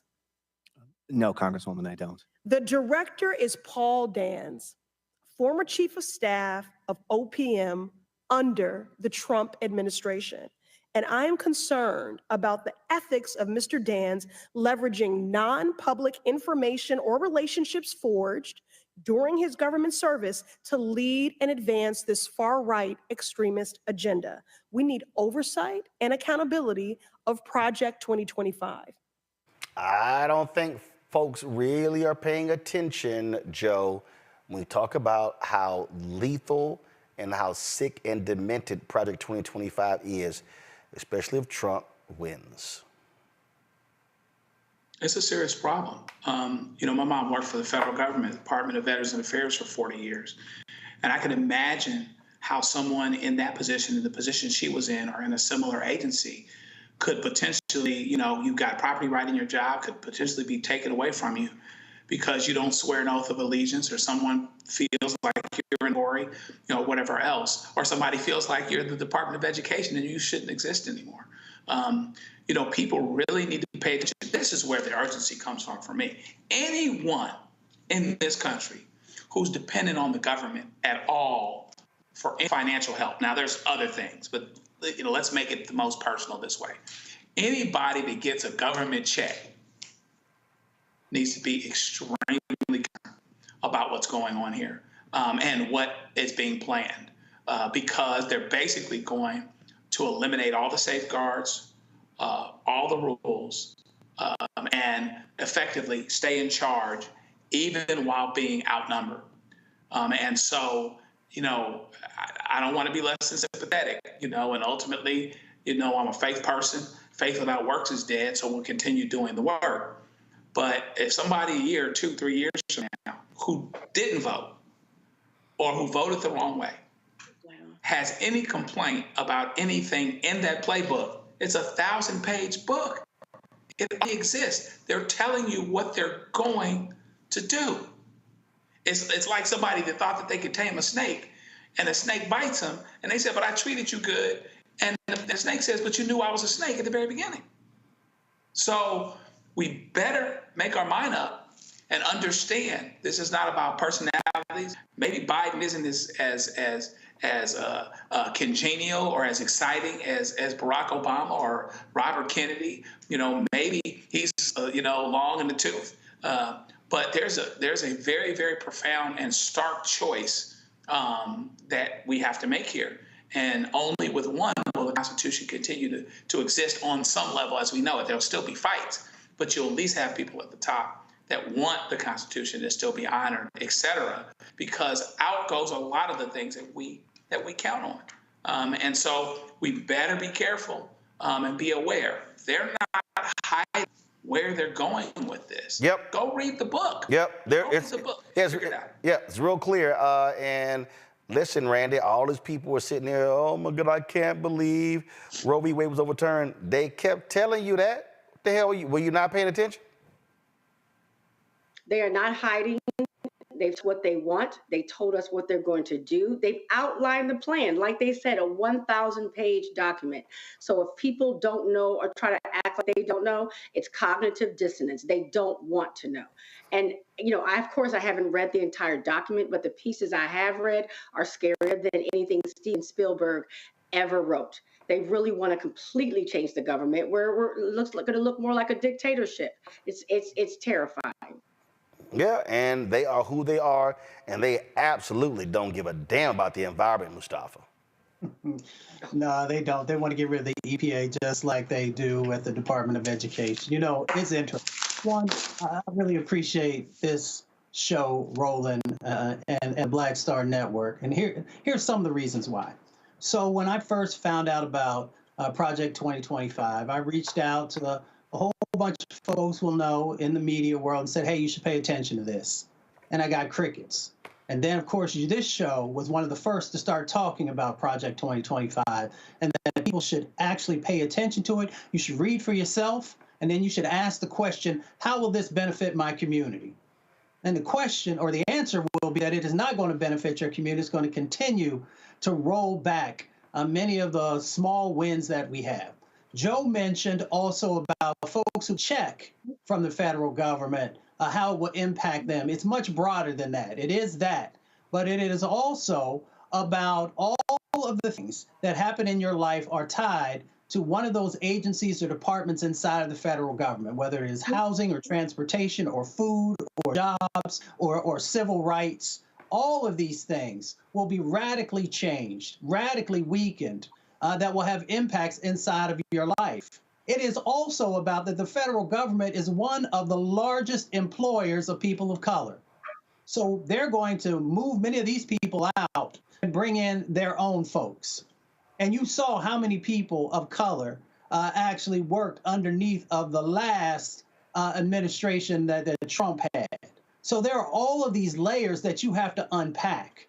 But the basic thing to remember is that if somebody is not moving forward with a plan that is going to help your life be better, that is going to better protect your community, that is going to strengthen our country, then why would we support it or the individuals who are moving forward? And of course, if you unpack it, it is right-wing nationalists and racists who are the ones who put this plan together. So for Black folks, the question would be, do you think that any of these right-wing nationalists and racists have any indication that they ever want to do anything to help your community? And if the answer is no, why would you support them or this plan? Simple as that. All right, folks, coming back, Marketplace, where we talk about a business that's focusing on HBCU style of cheerleading. That's next right here on Roland Martin Unfiltered on the Black Star Network. Be sure to support the work that we do. We're the only daily 2-hour news show, folks, focusing on issues that matter to African Americans. Ain't nobody else doing this. A whole bunch of other people out there, Black targeted, Black owned media. They don't do what we do every single day on this show on the Black Star Network. So support the work that we do. Join our Bring the Funk fan club. The goal is to get 20,000 of our fans contributing on average $50 each. That's $4.19 a month, 13 cents a day. You can support us via check or money order. P.O. Box 57196, Washington, D.C., 20037-0196. Cash App, $RM Unfiltered, PayPal, Martin Unfiltered. Venmo is RM Unfiltered. Zelle, Roland at RolandSMartin.com, Roland at RolandMartinUnfiltered.com. And download the Black Star Network app. We're trying to get 100,000 downloads. Apple phone, Android phone, Apple TV, Android TV, Roku, Amazon Fire TV, Xbox One, Samsung Smart TV. Back in a moment.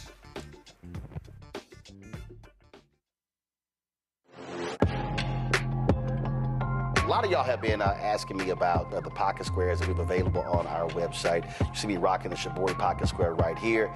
It's all about looking different. And look, summertime is coming up. Y'all know, I keep trying to tell fellas, change your look, please. You can't wear athletic shoes every damn wear. So if you're putting on linen suits, if you're putting on some summer suits, have a whole different look. The reason I like this particular pocket square, the Shibori, is because it's sort of like a flower and looks pretty cool here versus the traditional boring silk pocket squares. But also I like being a little different as well. So this is why we have these custom-made feather pocket squares on the website as well. My sister actually designed these after a few years ago. I was in this battle with Steve Harvey at Essence, and I saw this at a St. Jude fundraiser. I saw this feather pocket square, and I said, well, I got some ideas. So I hit her, and she sent me about 30 different ones. And so this completely changes your look. Now, some of you men out there, I had some dudes say, oh, man, I can't wear that. Well, if you ain't got swagger, that's not my problem. But if you're looking for something different to spruce up your look, fellas, ladies, if y'all looking to get your man a good gift, I've run into brothers all across the country with the feather pocket squares saying, see, check mine out. And so it's always good to see them. And so this is what you do. Go to RolandSMartin.com/pocket squares. You can order Shibori pocket squares or the custom-made pocket squares. Now, for the Shiboris, we're out of a lot of the different colors, and I think we're down to about 200 or 300. So you want to get your order in as soon as you can, because here's what happened. I got these several years ago, and the Japanese company signed a deal with another company, and I bought them before they signed that deal, and so I can't get access to any more from the company in Japan that makes them. And so get yours now. So come summertime, when I see y'all at Essence, y'all could be looking fly with the Shibori pocket square or the custom-made pocket square. Again, RolandSMartin.com/pocket squares. Go there now.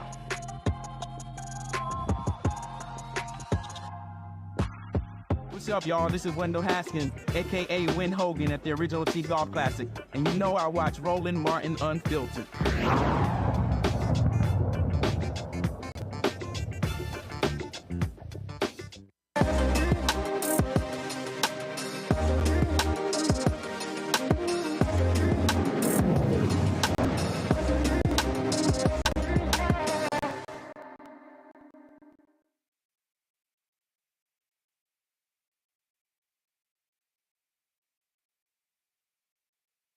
Every Tuesday, we focus on Black-owned businesses.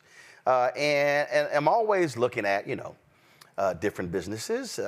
And we've featured all kinds of different types on the show. But I thought this was interesting. I was on Instagram, and I was kind of like, yo, that's a business. It's called HBCU style of cheerleading. Stomp and Shake. It is spreading across the country thanks to the help of Ultimate Cheer and Dance Experience, LLC. They're the home of Cheer Phi. This global incorporated cheerleading organization connects college cheerleaders under one umbrella with different chapters. To tell us more about Cheer Phi, the Chief Marketing Officer, Nia Fripp. President and CEO is Wynette Stevens Fripp, and Chief Financial Officer, Imani Renee. They join us from Atlanta. All right, glad to have y'all here. So, all right, how does this thing get started? Oh, wow. It just got started from a love of cheerleading, basically, and seeing that there was a void that focused on HBCU cheerleading, Stomp and Shake cheerleading, and within our community. And so we wanted to answer that call and created a company that goes around the country training cheerleaders in the Stomp and Shake style of cheerleading, which has been popular since the early 70s on campuses of historically Black colleges and universities, particularly in Virginia and North Carolina, with Virginia State University and Winston-Salem State University as well.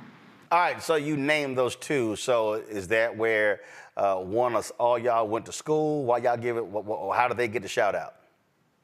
Well, actually, yes, we all attended Winston-Salem State University, but Imani actually cheered at North Carolina A&T. Go Aggies.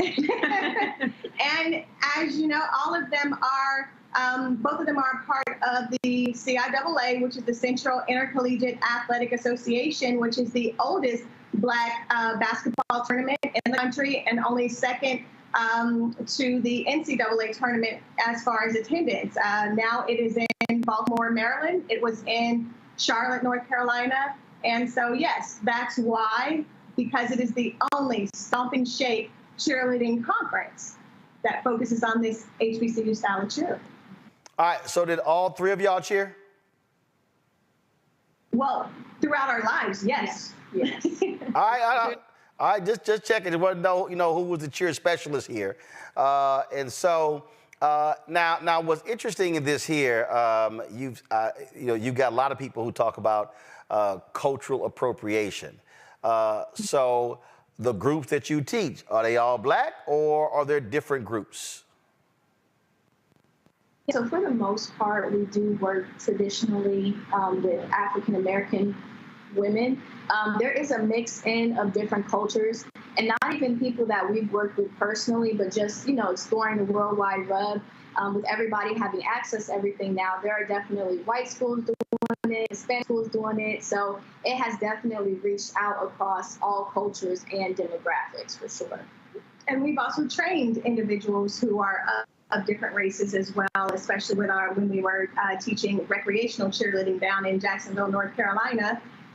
We had all races that participated. And of course, at HBCUs, there are other races that attend them, and they also are on the cheerleading squads as well. And they, even in high school, when you were doing Stomp and Shake cheerleading in high school, there were all races that were participating as well. Yes, and social media has definitely been a big part of that, with helping, just bridge the gap and educating a lot more girls and seeing exactly what that is, especially, through TikTok and different things of, like that with challenges and stuff like that. So it definitely has helped a lot of people understand exactly what it is and become more interested in it, as, the African-American wave does tend to do with the culture. So, it wasn't a surprise to see that more people are starting to do that of all different races and demographics. So who's actually doing the teaching? One of you three?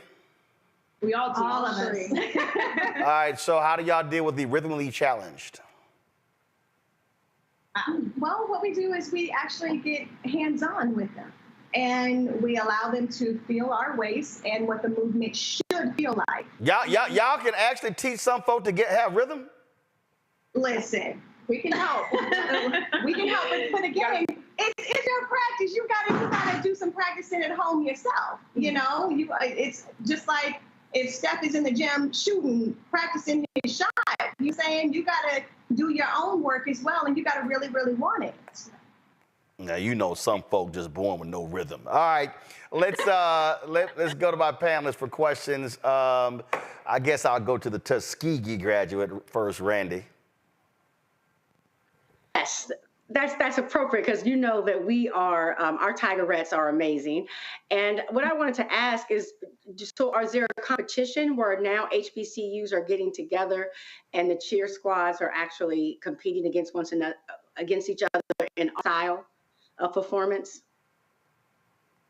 If I'm not mistaken, I'm hoping that I heard you correctly. You were looking for a competition, and that was really one of the things that we wanted to have was a national championship. But we thought that representation was important, and we wanted to have it televised, because you see that our counterparts on ESPN, and you may see an HBCU here or there, but it's important for all of us to be able to get together and showcase that talent for all of the youth that are in our community. And that's one of the wonderful things that we were able to do with our company. When we had a competition, it was on YouTube. We were the first ones to have Stomp and Shake cheerleading on YouTube back in 2008. And that really helped it take shape and blow up from there.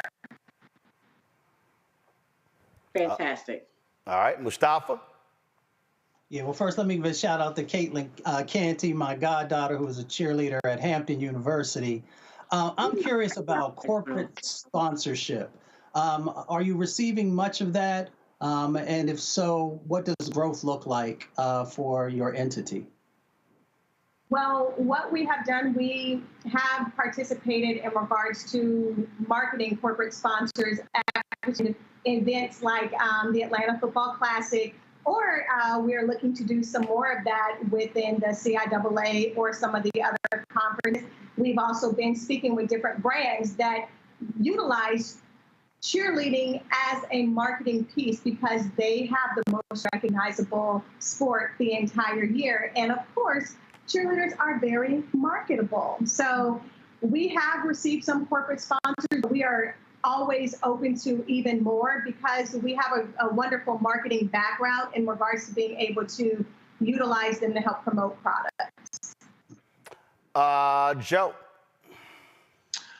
Wondering what age are your clinic participants? What age can start? Talk a little bit too about your goals for growth. And I looked on your website and I saw that there are virtual clinics as well. So talk about it too in terms of, I'm thinking of access. You know, what if somebody's in, you know, some state that is not an HBCU state, even though most states are on some level, and they want to connect with this? How do they do it? Right. So to answer the first question, yes, from all different ages, as long as you're willing to learn and come out and show us what you got and be coachable, we definitely love to teach us all different students. When it comes to the virtual camps, like you said, yes, everyone cannot travel. Everyone does not, you know, live in a state to where HBCUs are prevalent and things of that nature. So having those virtual classes definitely is something that can include them so that they feel a part of it as well and are getting all of the knowledge and feel like that they're right there in person. We also do like to travel to different schools if, you know, that is able within our schedules. We love to go to different schools and meet them in person, but it's just very, very important with all of the different ages, you know, just to be there for the youth so that we're there in person, being an example for them to aspire to, being someone that they can actually see and learn from and get that one-on-one connection, because a lot of young girls, especially in the Black community, don't have that many outlets to be able to have and express, you know, their femininity within a sport, to show their personalities within a sport. So it's just very important for them to see that and for them to feel like they're a part of something that's positive with everything that goes on inside of, you know, our country and our world. And I believe that we trained girls as young as 5 when we did with the recreation team as well. Yes, and they were able to learn. They were very, very excited. They loved it. In regards to that. So, yeah. Imani, how has the business grown? And what I mean by that is y'all started this what year? Wow, so actually our mom started it, she founded it in 2005. So before Nia and I were even conscious or aware of what was going on. But I would say probably within the last 5 to 8 years, we really started to expand the business and grow it through social media. You know, social media is the name of the game in today's world. And we're able to reach so many people. We've been all over the country. So I would say that's when, you know, it really started to expand. Nia, when y'all are working with people, what is it? Is it 1 day, 3 days, 5 days, a week? Do you have ongoing clients? Yeah, so we do have ongoing clients. It does depend on what their availability is. We do have 1 day camps. We have up to 3 day camps, you know, just depending on their schedules and what they would like. But we do have girls that come back every single year that look forward to it and ask us every time, when are we coming back? You know, so it's just a very ongoing thing. And we just look forward to expanding more and just bridging out more throughout the country. Well, that last question. So are you dealing with colleges, or are you dealing with colleges, high schools, junior high schools? We deal with colleges, high schools, junior high schools, community colleges as well, because we also offer our Cheer Fi Club, which is for those who are not in college, and to connect them to HBCU style of cheerleading, stomp and shake style of cheerleading, but also to mentor them in regards to their mental health and their self-esteem and things of that nature. And we also offer, you know, the Cheer Fi organization for those who are in colleges and those who are alumni as well. So we're connected. We've got a network going here. All right, then. All right. How can folks find you? They can find us on our website at ucdecheerfi.com, and they can just hit us up. We're on Instagram. We are on Twitter as well. We're also on YouTube, and we would love to hear from you. We will travel to you, and we would definitely come and train you, and you can become part of the Cheer Fi family. All right, then. Well, look, we certainly appreciate it. Good luck. and keep helping those folks out who have challenges when it comes to rhythm. Yes. Thank you so much for having us. We want to give scholarships to HBCU cheerleaders. That is our goal in our future plans. You all have a wonderful day. All right. Thanks a bunch. Appreciate it. I'm going to close the show out with this here, y'all. I saw this video here, and y'all know some crazy people out here. So these Hispanic workers were out there just doing their job, but this white woman decided to show her ass. Watch this. Because they're not documented. They 100% are. They 100% are. But it's not your information. Sure it is. I'm a citizen of the country. I mean, I'm a citizen. How is it not my business? They're not even working on your property. It doesn't matter. They're working in my neighborhood. They're working next to my property. I don't understand. They all have documentation and now you're demanding it? Yes. Are you demanding mine as well? Well, you obviously are not Hispanic. And why is that? Why are you not demanding my documentation? Are you that dense? Are you? Is this a racist thing? Is it because they're Hispanic? Of course. Hispanics are the only undocumented here. Mexicans and South Americans. Yes. And we're facing a huge crisis in this country. Do I need to get police involved here? Sure. So that you'll let these guys alone? I'm not bothering them. You are harassing them, and you're actually on this person's property as well. No, I'm not. Okay. I'm going to have these guys keep working. Well, okay, and I'm going to call the police. Okay. I will as well. Thank you. Thank you for letting us know, but I'm going to have these guys keep working. We're contracted by them. They're actually getting ready to come out and let you know the same exact things. So I'm going to have them keep on rocking and rolling. You keep rocking and rolling. Okay, awesome. Keep it up. Thank you. Awesome. Great.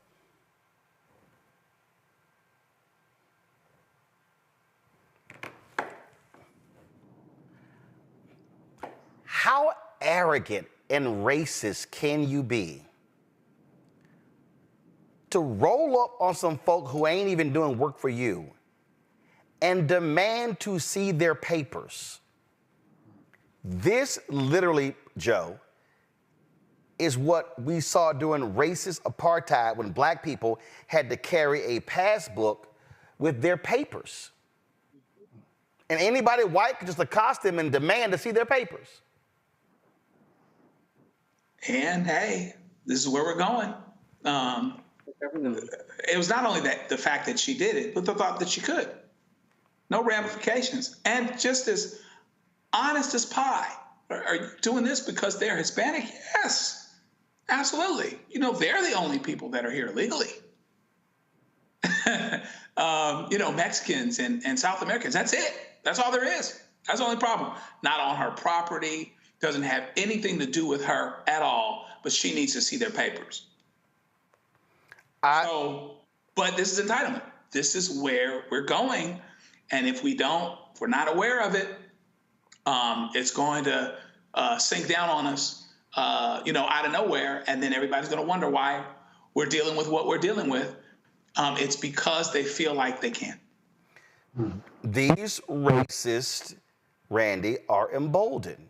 And they absolutely believe, and you say, yeah, you damn right, I can just walk up on you and demand to see papers. This is their country, and anybody else has to prove their rights to be there. This is how they feel. I mean, her attitude was obvious. She didn't try to hide it. She believes that this country is hers and that anybody else is hyphenated. And she has the absolute right to walk up and ask you to prove why you're there. And this happens every day, thousands of times a day. Everybody has a story. And that's how the term Karen came up. And what is always so interesting to me, though, is how safe she feels.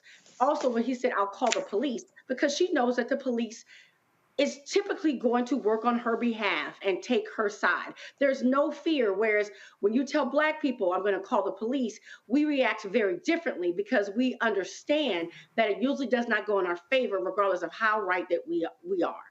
I congratulate the boss who definitely tried to protect his employees. That made me proud. I like to see allyship in action. I wish she'd even done more, but it was better than I would see sometimes. But she's disgusting, but she's also typical.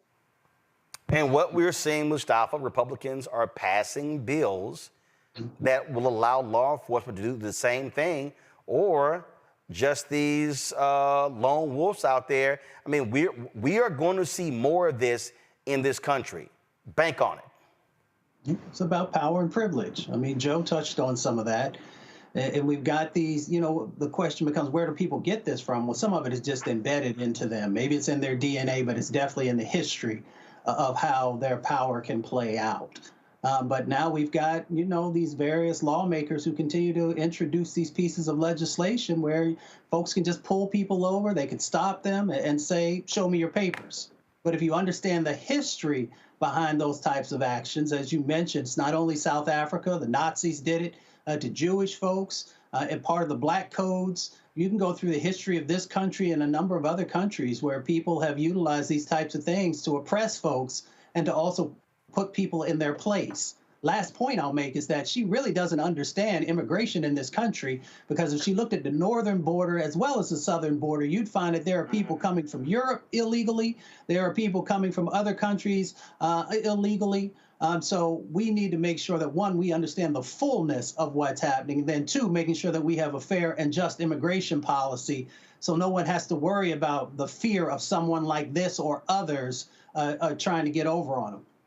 Yeah, it's absolutely crazy. So for folks out there, understand this is the nonsense you see happening every single day. All right, Mustafa, Randy, Joe, I certainly appreciate y'all joining us on today's show. Thank you so very much.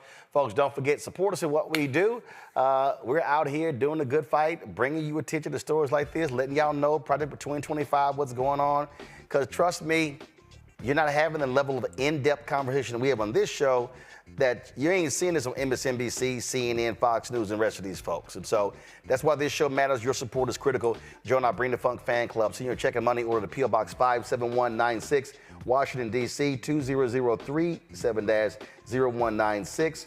PayPal, R. Martin Unfiltered. Venmo is RM Unfiltered. Zelle, Roland at RolandSMartin.com, Roland at RolandMartinUnfiltered.com. Download the Black Star Network app. Apple phone, Android phone, Apple TV, Android TV, Roku, Amazon Fire TV, Xbox One, Samsung Smart TV. Also, be sure to get a copy of my book, White Fear, How the Browning of America is Making White Folks Lose Their Minds, available bookstores nationwide. Shout out to the folks who have given during this show on Cash App: Robert Blackwell, Tommy Williams. We also have Victor Williams, Marion Blackman, Sharon Chambers, Kalisa Vanderhall, Brenda Hollis, Tracy White. Let's see, Monet, Mary Bisley, also Patricia, Derek, Ruby Hodge, Michelle Embry, Kimberly, Veronica Carter, LaWanda Allen, Ted, Jerome Sungari, Roche Ivy, Francis Luckett, Evangeline Morris, Brown Electric, Pamela Brogdon, Bradrick Bennett, Linda Williams, Wooten, VG Flint. And then let's see here. I got some people have also given via PayPal. Give me a second. I'm going to pull this up. Jeffrey Upperman, we certainly appreciate your support of the show as well. And I think I have one more. Give me a second. Let me find it. Scrolling down here. Will Bradley, I certainly appreciate it as well. So, folks, thank you so very much. I'll see y'all tomorrow right here, Roland Martin Unfiltered on the Black Star Network. Holla! Black Star Network is here. Oh, no punch! I'm real revolutionary right now. Thank you for being the voice of Black America. All momentum we have now, we have to keep this going. The video looks phenomenal. See, there's a difference between Black Star Network and black-owned media and something like CNN. You can't be black-owned media and be scared. It's time to be smart. Bring your eyeballs home. You dig?